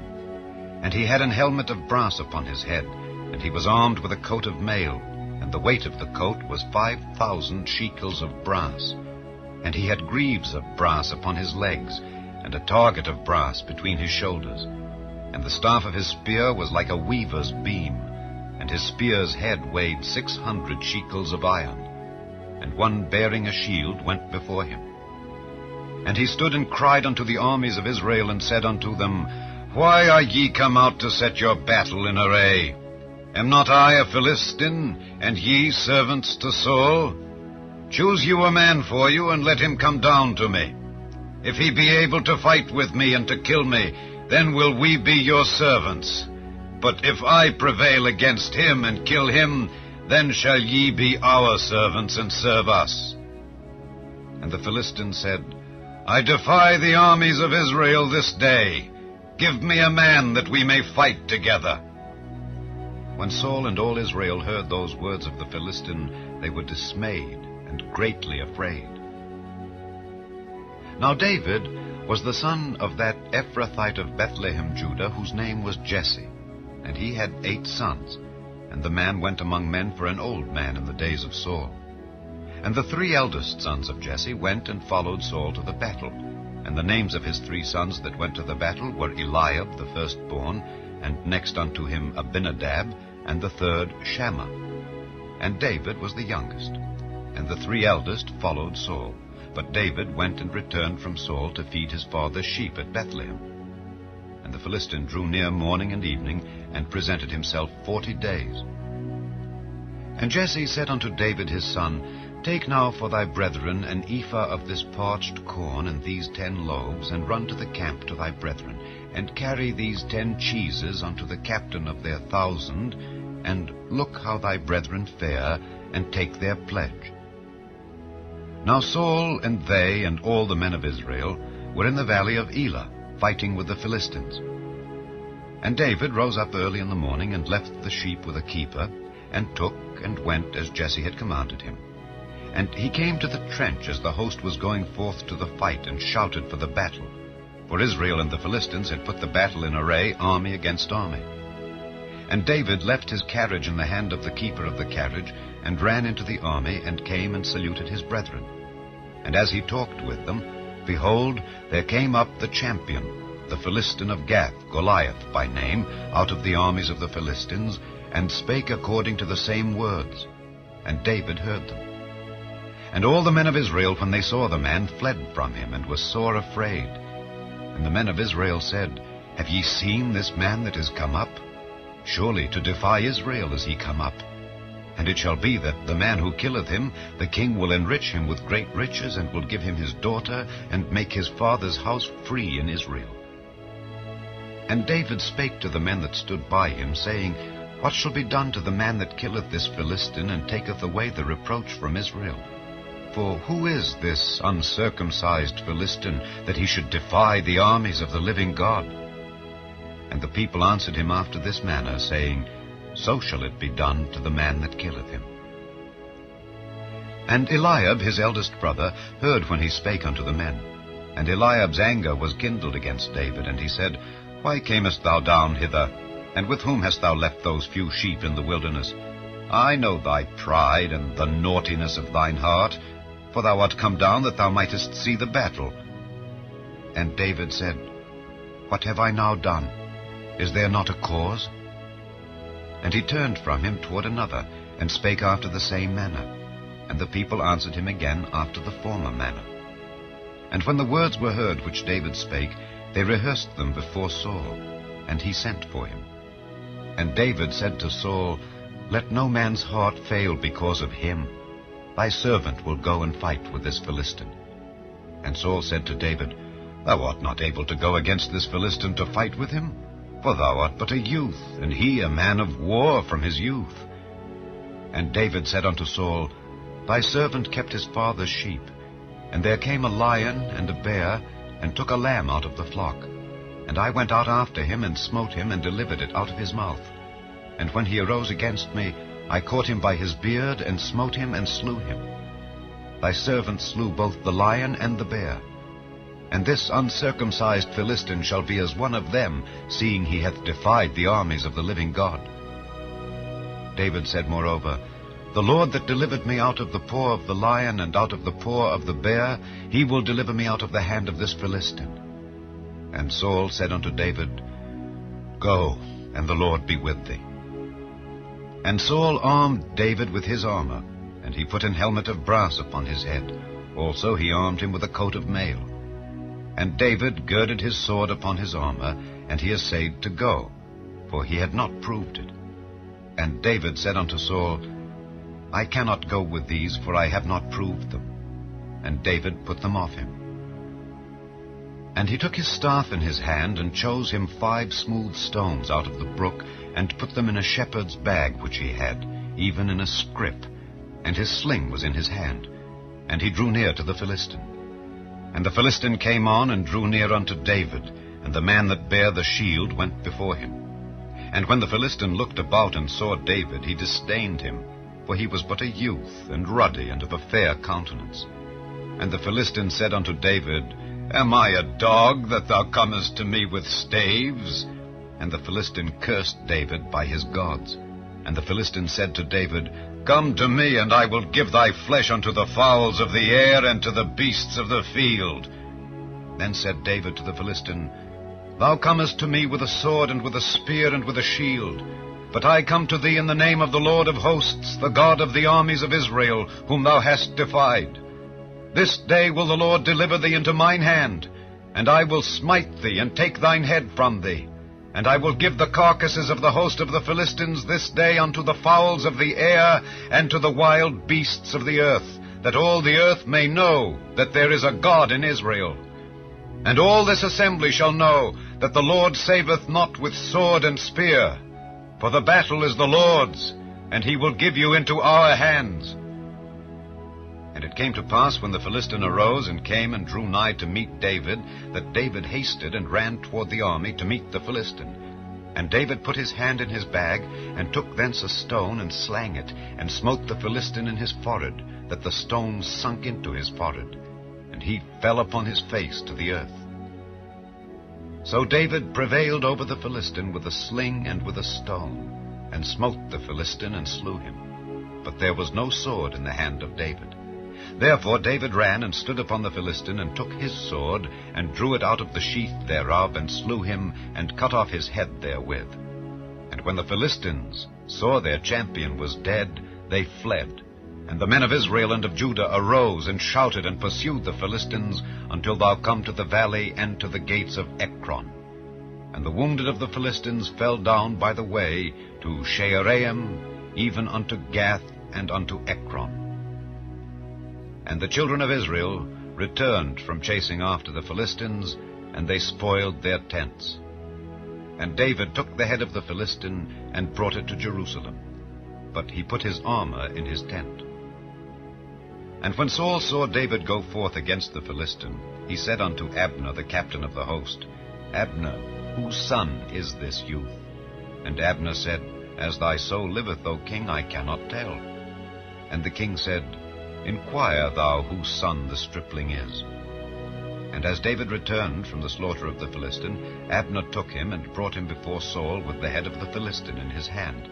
And Saul said to him, Whose son art thou, thou young man? And David answered, I am the son of thy servant Jesse the Bethlehemite. Chapter 18. And it came to pass, when he had made an end of speaking unto Saul, that the soul of Jonathan was knit with the soul of David, and Jonathan loved him as his own soul. And Saul took him that day, and would let him go no more home to his father's house. Then Jonathan and David made a covenant, because he loved him as his own soul. And Jonathan stripped himself of the robe that was upon him, and gave it to David, and his garments, even to his sword, and to his bow, and to his girdle. And David went out whithersoever Saul sent him, and behaved himself wisely. And Saul set him over the men of war, and he was accepted in the sight of all the people, and also in the sight of Saul's servants. And it came to pass, as they came, when David was returned from the slaughter of the Philistine, that the women came out of all cities of Israel, singing and dancing, to meet King Saul with tabrets, with joy, and with instruments of music. And the women answered one another as they played, and said, Saul hath slain his thousands, and David his 10,000s. And Saul was very wroth, and the saying displeased him. And he said, They have ascribed unto David 10,000s, and to me they have ascribed but thousands. And what can he have more but the kingdom? And Saul eyed David from that day and forward. And it came to pass on the morrow that the evil spirit from God came upon Saul, and he prophesied in the midst of the house. And David played with his hand as at other times. And there was a javelin in Saul's hand. And Saul cast the javelin, for he said, I will smite David even to the wall with it. And David avoided out of his presence twice. And Saul was afraid of David, because the Lord was with him, and was departed from Saul. Therefore Saul removed him from him, and made him his captain over 1,000. And he went out and came in before the people. And David behaved himself wisely in all his ways, and the Lord was with him. Wherefore when Saul saw that he behaved himself very wisely, he was afraid of him. But all Israel and Judah loved David, because he went out and came in before them. And Saul said to David, Behold my elder daughter Merab, her will I give thee to wife. Only be thou valiant for me, and fight the Lord's battles. For Saul said, Let not mine hand be upon him, but let the hand of the Philistines be upon him. And David said unto Saul, Who am I, and what is my life or my father's family in Israel, that I should be son-in-law to the king?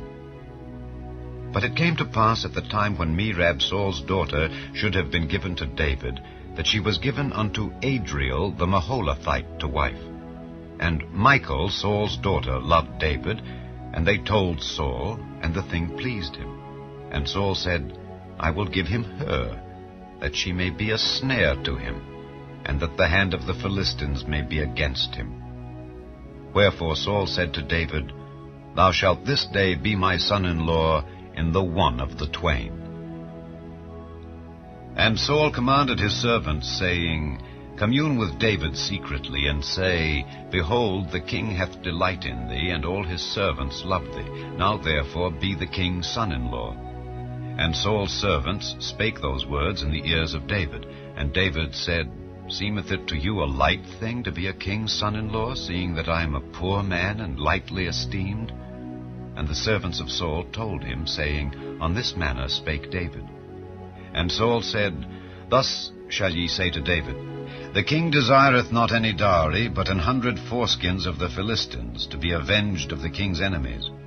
But Saul thought to make David fall by the hand of the Philistines. And when his servants told David these words, it pleased David well to be the king's son-in-law. And the days were not expired.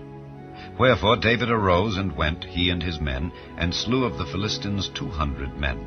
And David brought their foreskins, and they gave them in full tale to the king, that he might be the king's son-in-law. And Saul gave him Michal his daughter to wife. And Saul saw and knew that the Lord was with David, and that Michal Saul's daughter loved him. And Saul was yet the more afraid of David, and Saul became David's enemy continually. Then the princes of the Philistines went forth, and it came to pass after they went forth that David behaved himself more wisely than all the servants of Saul, so that his name was much set by. Chapter 19. And Saul spake to Jonathan his son and to all his servants that they should kill David. But Jonathan Saul's son delighted much in David. And Jonathan told David, saying, Saul my father seeketh to kill thee. Now therefore I pray thee, take heed to thyself until the morning, and abide in a secret place, and hide thyself. And I will go out and stand beside my father in the field where thou art, and I will commune with my father of thee. And what I see, that I will tell thee. And Jonathan spake good of David unto Saul his father, and said unto him, Let not the king sin against his servant, against David, because he hath not sinned against thee, and because his works have been to theeward very good. For he did put his life in his hand, and slew the Philistine, and the Lord wrought a great salvation for all Israel. Thou sawest it, and didst rejoice. Wherefore then wilt thou sin against innocent blood, to slay David without a cause? And Saul hearkened unto the voice of Jonathan, and Saul sware, As the Lord liveth, he shall not be slain. And Jonathan called David, and Jonathan showed him all those things. And Jonathan brought David to Saul, and he was in his presence as in times past. And there was war again, and David went out and fought with the Philistines, and slew them with a great slaughter, and they fled from him. And the evil spirit from the Lord was upon Saul, as he sat in his house with his javelin in his hand. and David played with his hand. And Saul sought to smite David even to the wall with the javelin, but he slipped away out of Saul's presence, and he smote the javelin into the wall. And David fled and escaped that night. Saul also sent messengers unto David's house to watch him and to slay him in the morning. And Michal, David's wife, told him, saying, If thou save not thy life tonight, tomorrow thou shalt be slain. So Michal let David down through a window, and he went and fled and escaped. And Michal took an image and laid it in the bed, and put a pillow of goat's hair for his bolster, and covered it with a cloth. And when Saul sent messengers to take David, she said, He is sick. And Saul sent the messengers again to see David, saying, Bring him up to me in the bed, that I may slay him. And when the messengers were come in, behold, there was an image in the bed, with a pillow of goat's hair for his bolster. And Saul said unto Michal, Why hast thou deceived me so, and sent away mine enemy, that he is escaped? And Michal answered Saul, He said unto me, Let me go, why should I kill thee? So David fled and escaped, and came to Samuel to Ramah, and told him all that Saul had done to him. And he and Samuel went and dwelt in Naioth. And it was told Saul, saying, Behold, David is at Naioth in Ramah. And Saul sent messengers to take David. And when they saw the company of the prophets prophesying, and Samuel standing as appointed over them, the Spirit of God was upon the messengers of Saul, and they also prophesied. And when it was told Saul, he sent other messengers, and they prophesied likewise. And Saul sent messengers again the third time, and they prophesied also. Then went he also to Ramah, and came to a great well that is in Seku. And he asked and said, Where are Samuel and David? And one said, Behold, they be at Naioth in Ramah. And he went thither to Naioth in Ramah, and the Spirit of God was upon him also. And he went on and prophesied until he came to Naioth in Ramah. And he stripped off his clothes also, and prophesied before Samuel in like manner, and lay down naked all that day and all that night. Wherefore they say, Is Saul also among the prophets? Chapter 20. And David fled from Naioth in Ramah, and came and said before Jonathan, What have I done? What is mine iniquity? And what is my sin before thy father, that he seeketh my life? And he said unto him, God forbid, thou shalt not die. Behold, my father will do nothing, either great or small, but that he will show it me. And why should my father hide this thing from me? It is not so. And David sware moreover, and said, Thy father certainly knoweth that I have found grace in thine eyes. And he saith, Let not Jonathan know this, lest he be grieved. But truly, as the Lord liveth, and as thy soul liveth, there is but a step between me and death. Then said Jonathan unto David, Whatsoever thy soul desireth, I will even do it for thee. And David said unto Jonathan, Behold, tomorrow is the new moon, and I should not fail to sit with the king at meat. But let me go, that I may hide myself in the field unto the third day at even. If thy father at all miss me, then say, David earnestly asked leave of me, that he might run to Bethlehem his city, for there is a yearly sacrifice there for all the family. If he say thus, It is well, thy servant shall have peace. But if he be very wroth, then be sure that evil is determined by him. Therefore thou shalt deal kindly with thy servant, for thou hast brought thy servant into a covenant of the Lord with thee.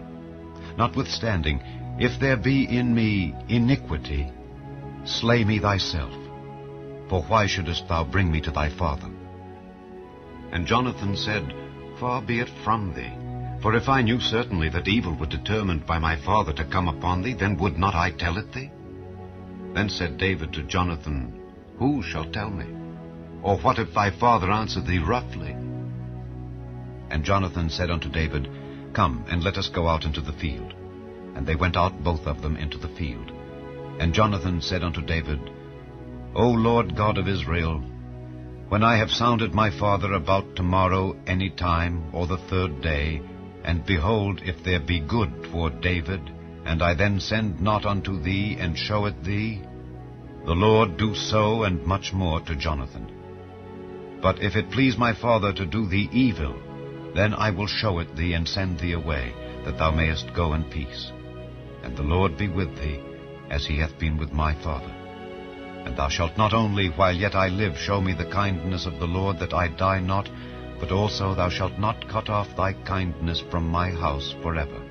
No, not when the Lord hath cut off the enemies of David, every one from the face of the earth. So Jonathan made a covenant with the house of David, saying, Let the Lord even require it at the hand of David's enemies. And Jonathan caused David to swear again, because he loved him, for he loved him as he loved his own soul.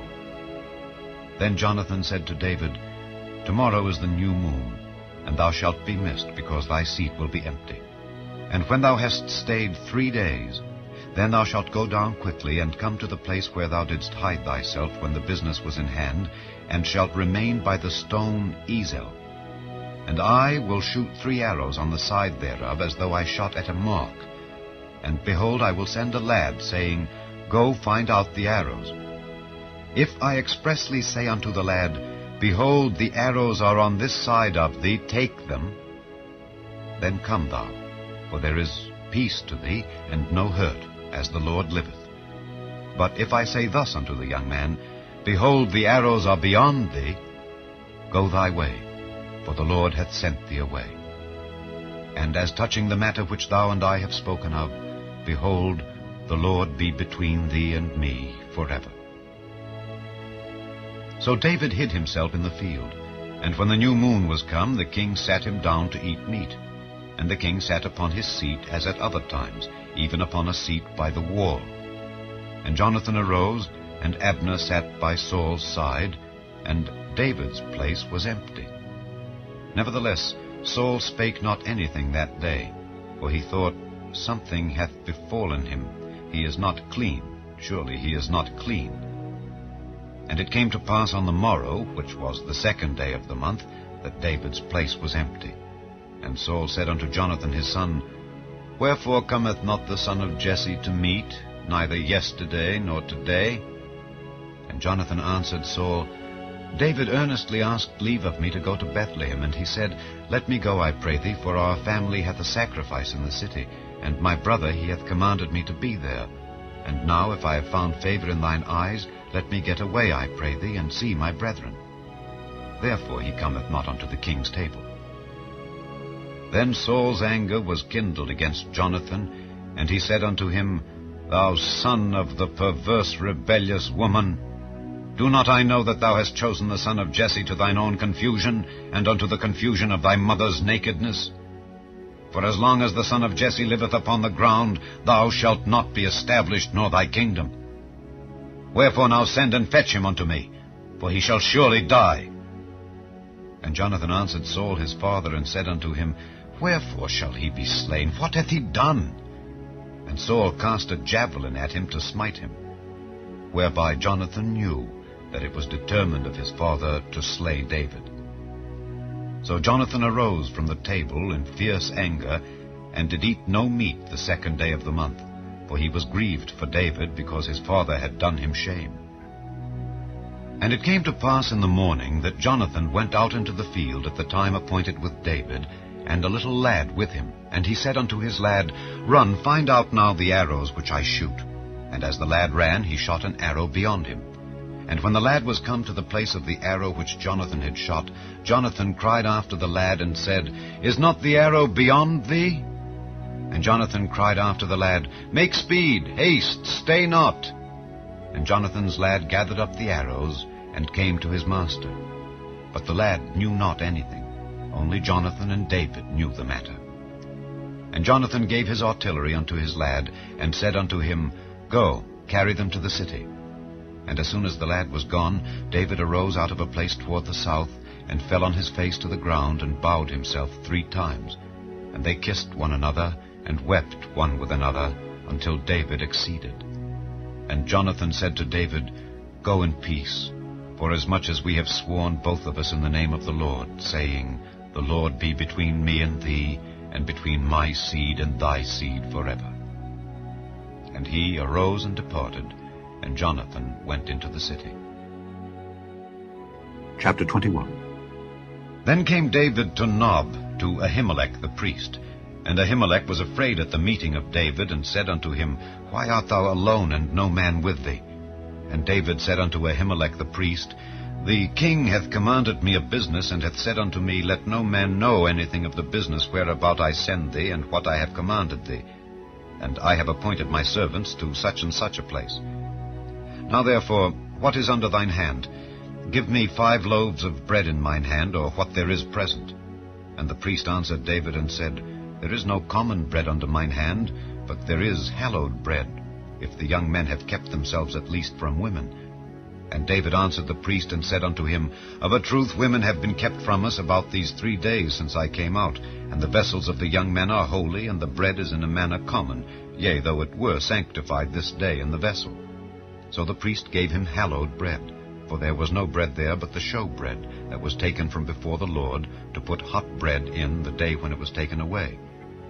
Now a certain man of the servants of Saul was there that day, detained before the Lord, and his name was Doeg, an Edomite, the chiefest of the herdmen that belonged to Saul. And David said unto Ahimelech, And is there not here under thine hand spear or sword? For I have neither brought my sword nor my weapons with me, because the king's business required haste. And the priest said, The sword of Goliath the Philistine, whom thou slewest in the valley of Elah, behold, it is here wrapped in a cloth behind the ephod. If thou wilt take that, take it, for there is no other save that here. And David said, There is none like that. Give it me. And David arose and fled that day for fear of Saul, and went to Achish the king of Gath. And the servants of Achish said unto him, Is not this David the king of the land? Did they not sing one to another of him in dances, saying, Saul hath slain his thousands, and David his 10,000s? And David laid up these words in his heart, and was sore afraid of Achish the king of Gath. And he changed his behavior before them, and feigned himself mad in their hands, and scrabbled on the doors of the gate, and let his spittle fall down upon his beard. Then said Achish unto his servants, Lo, ye see the man is mad. Wherefore then have ye brought him to me? Have I need of madmen, that ye have brought this fellow to play the madman in my presence? Shall this fellow come into my house? Chapter 22. David therefore departed thence, and escaped to the cave Adullam. And when his brethren and all his father's house heard it, they went down thither to him. And every one that was in distress, and every one that was in debt, and every one that was discontented, gathered themselves unto him. And he became a captain over them. And there were with him about 400 men. And David went thence to Mizpeh of Moab. And he said unto the king of Moab, Let my father and my mother, I pray thee, come forth and be with you, till I know what God will do for me. And he brought them before the king of Moab, and they dwelt with him all the while that David was in the hold. And the prophet Gad said unto David, Abide not in the hold, depart, and get thee into the land of Judah. Then David departed, and came into the forest of Hereth. When Saul heard that David was discovered, and the men that were with him, now Saul abode in Gibeah under a tree in Ramah, having his spear in his hand, and all his servants were standing about him. Then Saul said unto his servants that stood about him, Hear now, ye Benjamites, will the son of Jesse give every one of you fields and vineyards, and make you all captains of thousands and captains of hundreds, that all of you have conspired against me, and there is none that showeth me that my son hath made a league with the son of Jesse? And there is none of you that is sorry for me, or showeth unto me that my son hath stirred up my servant against me, to lie in wait, as at this day? Then answered Doeg the Edomite, which was set over the servants of Saul, and said, I saw the son of Jesse coming to Nob, to Ahimelech the son of Ahitub. And he inquired of the Lord for him, and gave him victuals, and gave him the sword of Goliath the Philistine. Then the king sent to call Ahimelech the priest, the son of Ahitub, and all his father's house, the priests that were in Nob. And they came all of them to the king. And Saul said, Hear now, thou son of Ahitub. And he answered, Here I am, my lord. And Saul said unto him, Why have ye conspired against me, thou and the son of Jesse, in that thou hast given him bread and a sword, and hast inquired of God for him, that he should rise against me to lie in wait, as at this day. Then Ahimelech answered the king and said, And who is so faithful among all thy servants as David, which is the king's son-in-law, and goeth at thy bidding, and is honorable in thine house? Did I then begin to inquire of God for him? Be it far from me. Let not the king impute anything unto his servant, nor to all the house of my father. For thy servant knew nothing of all this, less or more. And the king said, Thou shalt surely die, Ahimelech, thou and all thy father's house. And the king said unto the footmen that stood about him, Turn and slay the priests of the Lord, because their hand also is with David, and because they knew when he fled and did not show it to me. But the servants of the king would not put forth their hand to fall upon the priests of the Lord. And the king said to Doeg, Turn thou and fall upon the priests. And Doeg the Edomite turned, and he fell upon the priests, and slew on that day 75 persons that did wear a linen ephod. And Nob, the city of the priests, smote he with the edge of the sword, both men and women, children and sucklings, and oxen and asses and sheep with the edge of the sword. And one of the sons of Ahimelech, the son of Ahitub, named Abiathar, escaped and fled after David. And Abiathar showed David that Saul had slain the Lord's priests. And David said unto Abiathar, I knew it that day when Doeg the Edomite was there, that he would surely tell Saul. I have occasioned the death of all the persons of thy father's house. Abide thou with me, fear not, for he that seeketh my life seeketh thy life. But with me thou shalt be in safeguard. Chapter 23. Then they told David, saying, Behold, the Philistines fight against Keilah, and they rob the threshing floors. Therefore David inquired of the Lord, saying, Shall I go and smite these Philistines? And the Lord said unto David, Go, and smite the Philistines, and save Keilah. And David's men said unto him, Behold, we be afraid here in Judah. How much more then if we come to Keilah against the armies of the Philistines? Then David inquired of the Lord yet again, and the Lord answered him and said, Arise, go down to Keilah, for I will deliver the Philistines into thine hand. So David and his men went to Keilah, and fought with the Philistines, and brought away their cattle, and smote them with a great slaughter. So David saved the inhabitants of Keilah. And it came to pass, when Abiathar the son of Ahimelech fled to David to Keilah, that he came down with an ephod in his hand. And it was told Saul that David was come to Keilah. And Saul said, God hath delivered him into mine hand, for he is shut in by entering into a town that hath gates and bars. And Saul called all the people together to war, to go down to Keilah to besiege David and his men. And David knew that Saul secretly practiced mischief against him, and he said to Abiathar the priest, Bring hither the ephod. Then said David, O Lord God of Israel, thy servant hath certainly heard that Saul seeketh to come to Keilah to destroy the city for my sake. Will the men of Keilah deliver me up into his hand? Will Saul come down, as thy servant hath heard?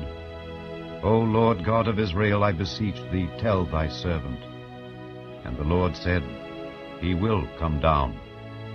Then said David, Will the men of Keilah deliver me and my men into the hand of Saul? And the Lord said, They will deliver thee up. Then David and his men, which were about 600, arose and departed out of Keilah, and went whithersoever they could go. And it was told Saul that David was escaped from Keilah, and he forbare to go forth. And David abode in the wilderness in strongholds, and remained in a mountain in the wilderness of Ziph. And Saul sought him every day, but God delivered him not into his hand. And David saw that Saul was come out to seek his life, and David was in the wilderness of Ziph in a wood. And Jonathan, Saul's son, arose, and went to David into the wood, and strengthened his hand in God. And he said unto him, Fear not, for the hand of Saul my father shall not find thee, and thou shalt be king over Israel, and I shall be next unto thee. And that also Saul my father knoweth. And they two made a covenant before the Lord. And David abode in the wood, and Jonathan went to his house. Then came up the Ziphites to Saul to Gibeah, saying, Doth not David hide himself with us in strongholds in the wood, in the hill of Hachilah, which is on the south of Jeshimon? Now therefore, O king, come down according to all the desire of thy soul to come down, and our part shall be to deliver him into the king's hand. And Saul said, Blessed be ye of the Lord, for ye have compassion on me. Go, I pray you, prepare yet, and know and see his place where his haunt is, and who hath seen him there. For it is told me that he dealeth very subtilly. See therefore, and take knowledge of all the lurking places where he hideth himself, and come ye again to me with this certainty, and I will go with you. And it shall come to pass, if he be in the land, that I will search him out throughout all the thousands of Judah. And they arose and went to Ziph before Saul. But David and his men were in the wilderness of Maon, in the plain on the south of Jeshimon. Saul also and his men went to seek him. And they told David. Wherefore he came down into a rock, and abode in the wilderness of Maon. And when Saul heard that, he pursued after David in the wilderness of Maon. And Saul went on this side of the mountain, and David and his men on that side of the mountain. And David made haste to get away for fear of Saul, for Saul and his men compassed David and his men round about to take them.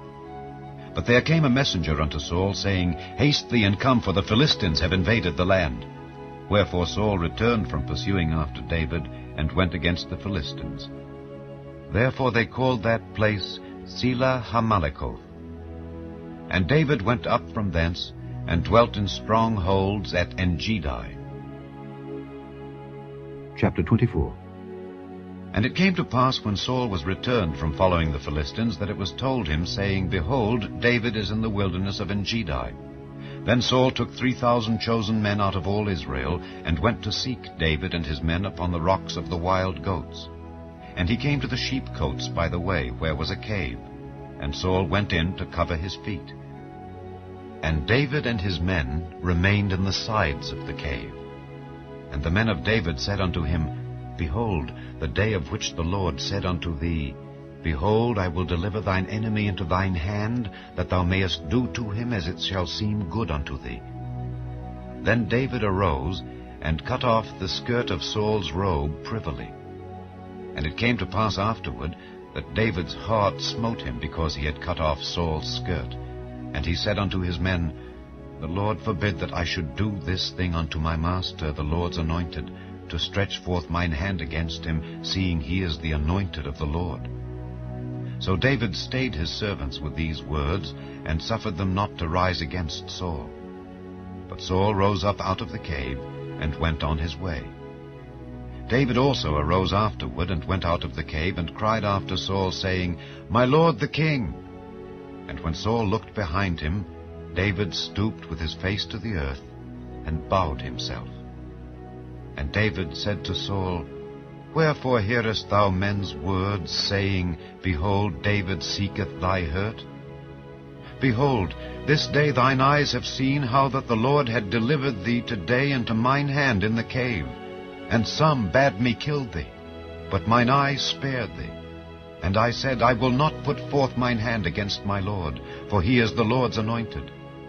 Moreover, my father, see, yea, see the skirt of thy robe in my hand, for in that I cut off the skirt of thy robe and killed thee not. Know thou and see that there is neither evil nor transgression in mine hand, and I have not sinned against thee. Yet thou huntest my soul to take it. The Lord judge between me and thee, and the Lord avenge me of thee. But mine hand shall not be upon thee. As saith the proverb of the ancients, Wickedness proceedeth from the wicked, but mine hand shall not be upon thee. After whom is the king of Israel come out? After whom dost thou pursue? After a dead dog, after a flea. The Lord therefore be judge, and judge between me and thee, and see, and plead my cause, and deliver me out of thine hand. And it came to pass, when David had made an end of speaking these words unto Saul, that Saul said, Is this thy voice, my son David? And Saul lifted up his voice and wept. And he said to David, Thou art more righteous than I. for thou hast rewarded me good, whereas I have rewarded thee evil. And thou hast showed this day how that thou hast dealt well with me, forasmuch as when the Lord had delivered me into thine hand, thou killedst me not. For if a man find his enemy, will he let him go well away? Wherefore the Lord reward thee good, for that thou hast done unto me this day. And now, behold, I know well that thou shalt surely be king, and that the kingdom of Israel shall be established in thine hand. Swear now therefore unto me by the Lord that thou wilt not cut off my seed after me, and that thou wilt not destroy my name out of my father's house. And David sware unto Saul, and Saul went home. But David and his men gat them up unto the hold. Chapter 25. And Samuel died, and all the Israelites were gathered together, and lamented him, and buried him in his house at Ramah. And David arose, and went down to the wilderness of Paran. And there was a man in Maon, whose possessions were in Carmel. And the man was very great, and he had 3,000 sheep and 1,000 goats, and he was shearing his sheep in Carmel. Now the name of the man was Nabal, and the name of his wife Abigail. And she was a woman of good understanding, and of a beautiful countenance. But the man was churlish and evil in his doings, and he was of the house of Caleb. And David heard in the wilderness that Nabal did shear his sheep. And David sent out 10 young men, and David said unto the young men, Get you up to Carmel, and go to Nabal, and greet him in my name, and thus shall ye say to him that liveth in prosperity, Peace be both to thee, and peace be to thine house, and peace be unto all that thou hast. And now I have heard that thou hast shearers. Now thy shepherds which were with us, we hurt them not, neither was there aught missing unto them, all the while they were in Carmel. Ask thy young men, and they will show thee. Wherefore, let the young men find favor in thine eyes, for we come in a good day. Give, I pray thee, whatsoever cometh to thine hand unto thy servants, and to thy son David. And when David's young men came, they spake to Nabal according to all those words in the name of David, and ceased. And Nabal answered David's servants, and said, Who is David, and who is the son of Jesse?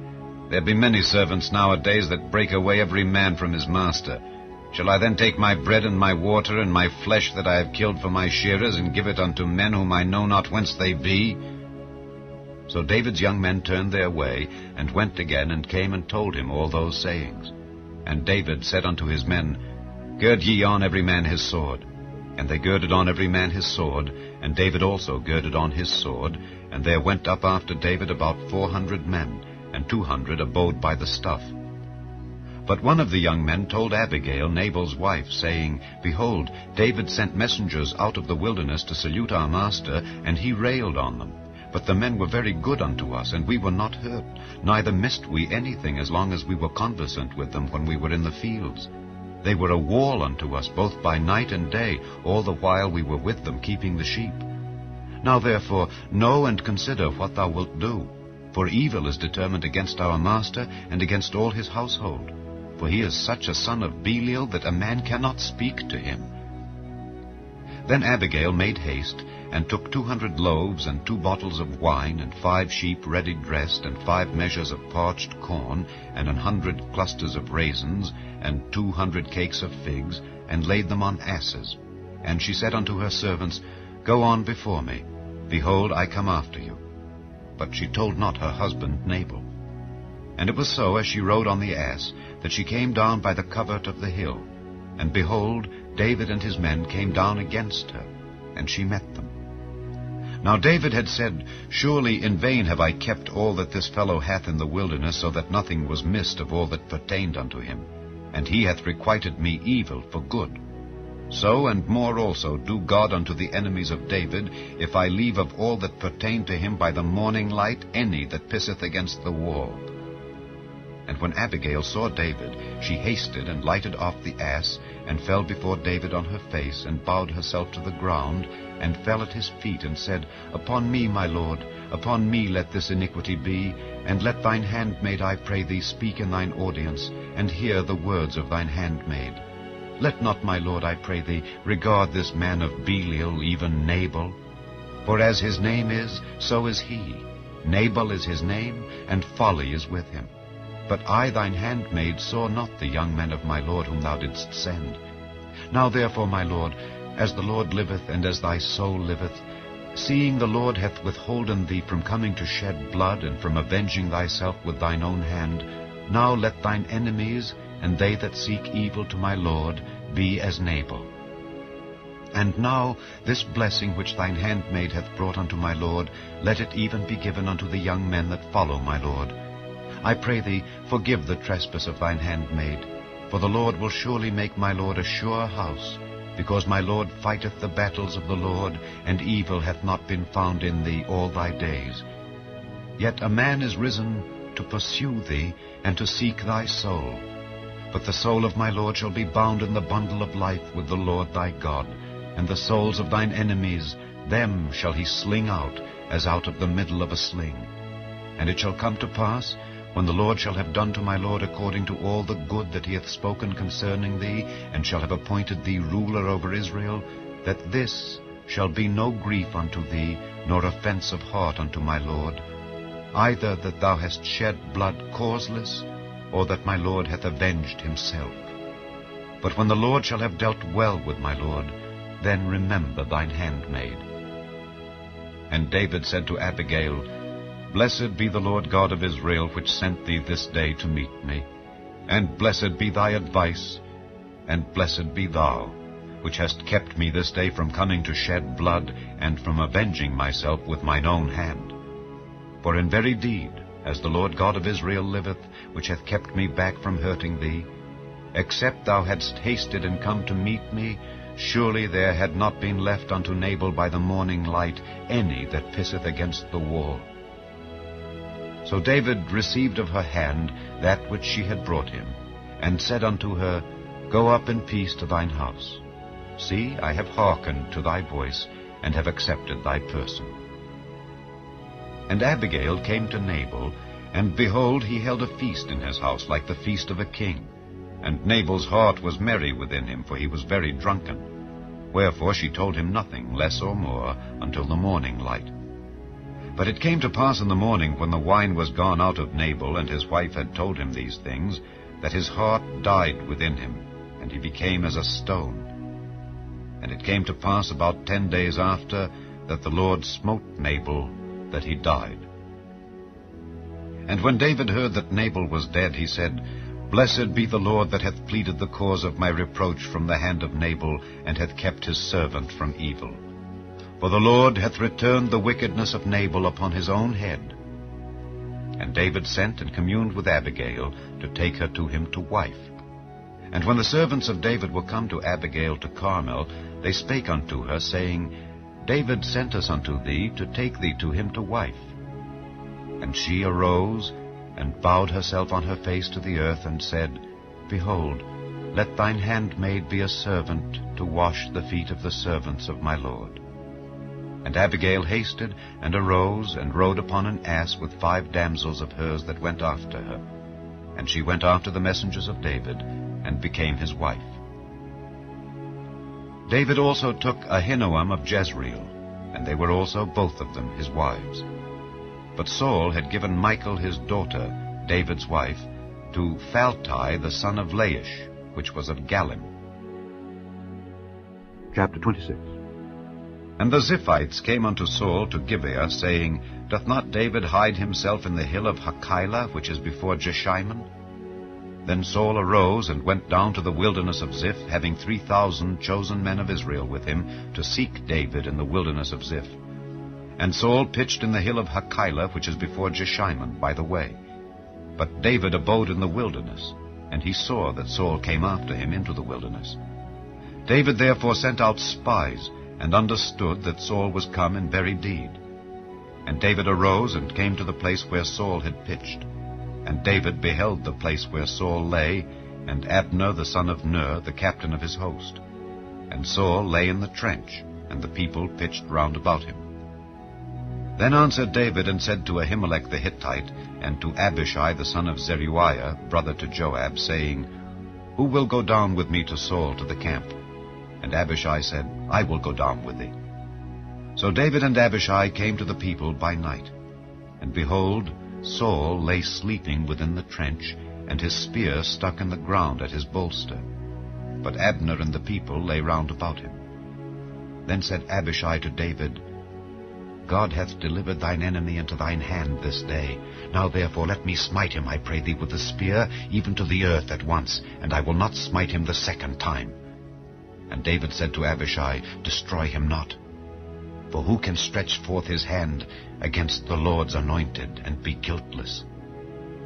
David said furthermore, As the Lord liveth, the Lord shall smite him, or his day shall come to die, or he shall descend into battle and perish. The Lord forbid that I should stretch forth mine hand against the Lord's anointed. But I pray thee, take thou now the spear that is at his bolster, and the cruse of water, and let us go.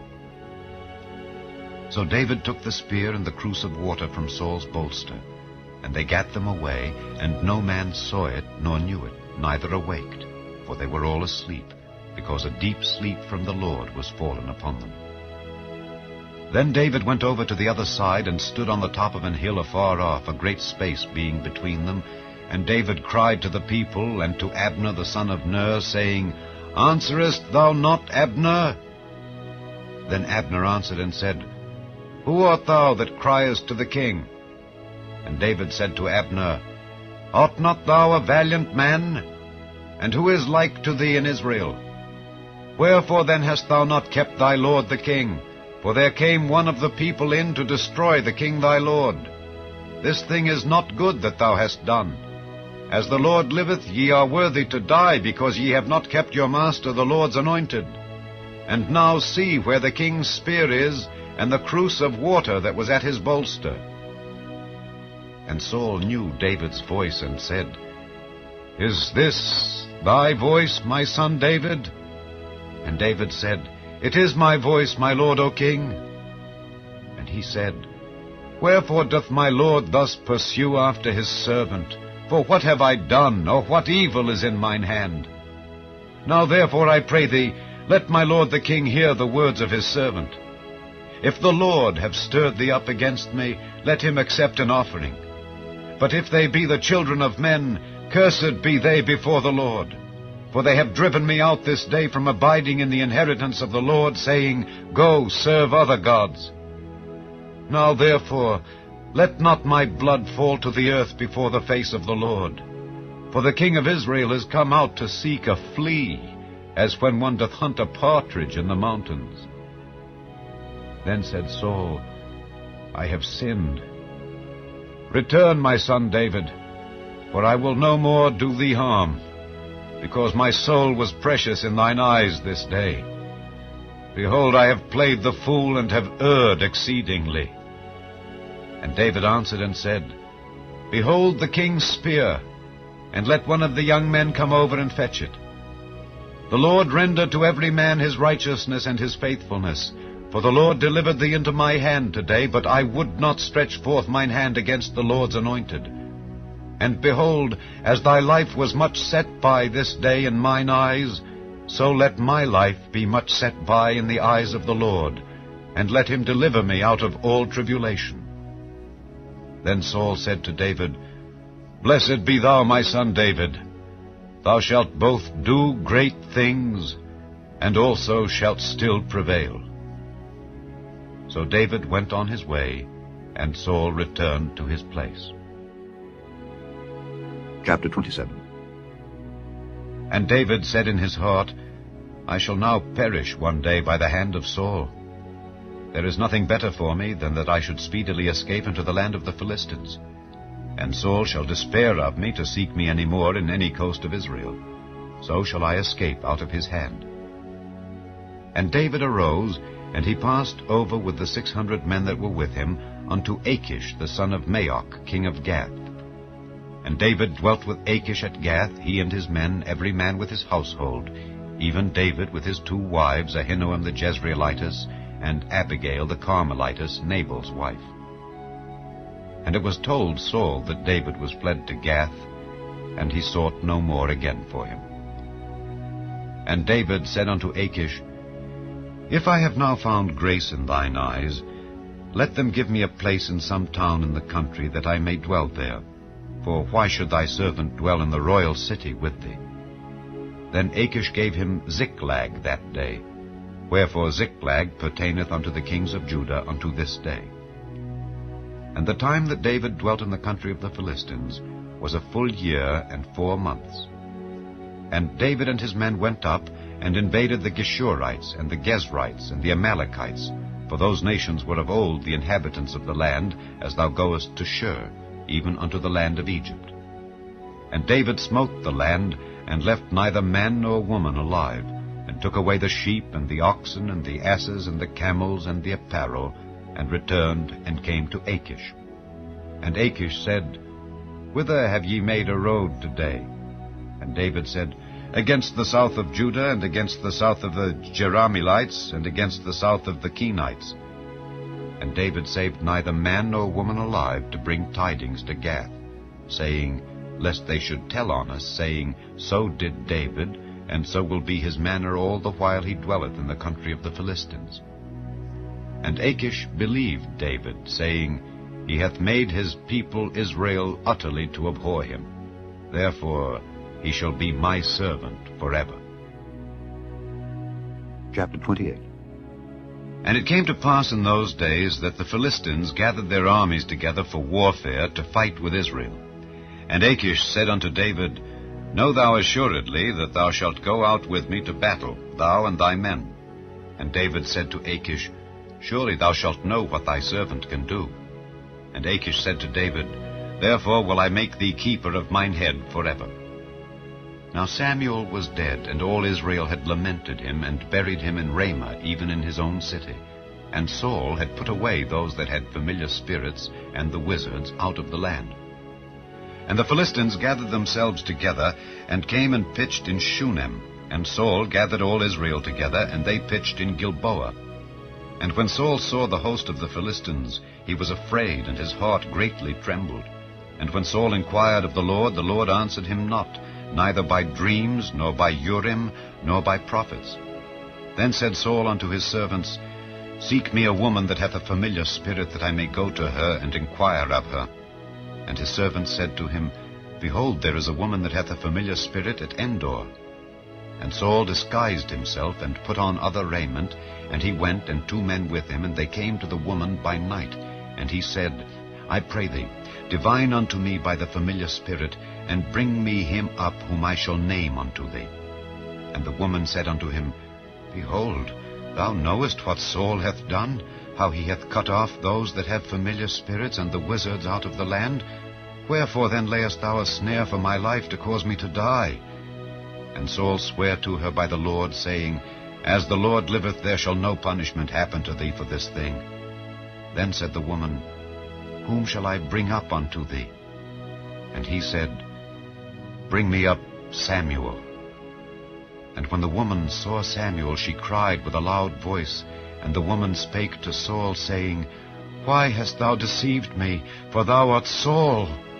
And the king said unto her, Be not afraid, for what sawest thou? And the woman said unto Saul, I saw gods ascending out of the earth. And he said unto her, What form is he of? And she said, An old man cometh up, and he is covered with a mantle. And Saul perceived that it was Samuel, and he stooped with his face to the ground, and bowed himself. And Samuel said to Saul, Why hast thou disquieted me to bring me up?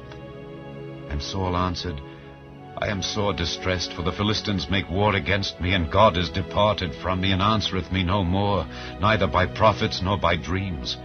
Therefore I have called thee, that thou mayest make known unto me what I shall do. Then said Samuel, Wherefore then dost thou ask of me, seeing the Lord is departed from thee, and is become thine enemy? And the Lord hath done to him as he spake by me. For the Lord hath rent the kingdom out of thine hand, and given it to thy neighbor, even to David. Because thou obeyedst not the voice of the Lord, nor executedst his fierce wrath upon Amalek, therefore hath the Lord done this thing unto thee this day. Moreover, The Lord will also deliver Israel with thee into the hand of the Philistines, and tomorrow shalt thou and thy sons be with me. The Lord also shall deliver the host of Israel into the hand of the Philistines. Then Saul fell straightway all along on the earth, and was sore afraid because of the words of Samuel, and there was no strength in him, for he had eaten no bread all the day nor all the night. And the woman came unto Saul, and saw that he was sore troubled, and said unto him, Behold, thine handmaid hath obeyed thy voice, and I have put my life in my hand, and have hearkened unto thy words which thou spakest unto me. Now therefore, I pray thee, hearken thou also unto the voice of thine handmaid, and let me set a morsel of bread before thee, and eat, that thou mayest have strength when thou goest on thy way. But he refused, and said, I will not eat. But his servants, together with the woman, compelled him, and he hearkened unto their voice. So he arose from the earth, and sat upon the bed. And the woman had a fat calf in the house, and she hasted and killed it, and took flour, and kneaded it, and did bake unleavened bread thereof. And she brought it before Saul and before his servants, and they did eat. Then they rose up, and went away that night. Chapter 29. Now the Philistines gathered together all their armies to Aphek, and the Israelites pitched by a fountain which is in Jezreel. And the lords of the Philistines passed on by hundreds and by thousands, but David and his men passed on in the rear ward with Achish. Then said the princes of the Philistines, What do these Hebrews here? And Achish said unto the princes of the Philistines, Is not this David, the servant of Saul, the king of Israel, which hath been with me these days or these years? And I have found no fault in him since he fell unto me unto this day. And the princes of the Philistines were wroth with him. And the princes of the Philistines said unto him, Make this fellow return, that he may go again to his place which thou hast appointed him, and let him not go down with us to battle, lest in the battle he be an adversary to us. For wherewith should he reconcile himself unto his master? Should it not be with the heads of these men? Is not this David, of whom they sang one to another in dances, saying, Saul slew his thousands, and David his 10,000s? Then Achish called David, and said unto him, Surely as the Lord liveth, thou hast been upright, and thy going out and thy coming in with me in the host is good in my sight. For I have not found evil in thee since the day of thy coming unto me unto this day. Nevertheless the Lord's favour thee not. Wherefore now return, and go in peace, that thou displease not the lords of the Philistines. And David said unto Achish, But what have I done? And what hast thou found in thy servant so long as I have been with thee unto this day, that I may not go fight against the enemies of my lord the king? And Achish answered and said to David, I know that thou art good in my sight, as an angel of God. Notwithstanding, the princes of the Philistines have said, He shall not go up with us to the battle. Wherefore now rise up early in the morning with thy master's servants that are come with thee, and as soon as ye be up early in the morning, and have light, depart. So David and his men rose up early to depart in the morning, to return into the land of the Philistines. And the Philistines went up to Jezreel. Chapter 30. And it came to pass, when David and his men were come to Ziklag on the third day, that the Amalekites had invaded the south and Ziklag, and smitten Ziklag, and burned it with fire, and had taken the women captives that were therein. They slew not any, either great or small, but carried them away, and went on their way. So David and his men came to the city, and behold, it was burned with fire, and their wives and their sons and their daughters were taken captives. Then David and the people that were with him lifted up their voice and wept, until they had no more power to weep. And David's 2 wives were taken captives, Ahinoam the Jezreelitess, and Abigail the wife of Nabal the Carmelite. And David was greatly distressed, for the people spake of stoning him, because the soul of all the people was grieved, every man for his sons and for his daughters. But David encouraged himself in the Lord his God. And David said to Abiathar the priest, Ahimelech's son, I pray thee, bring me hither the ephod.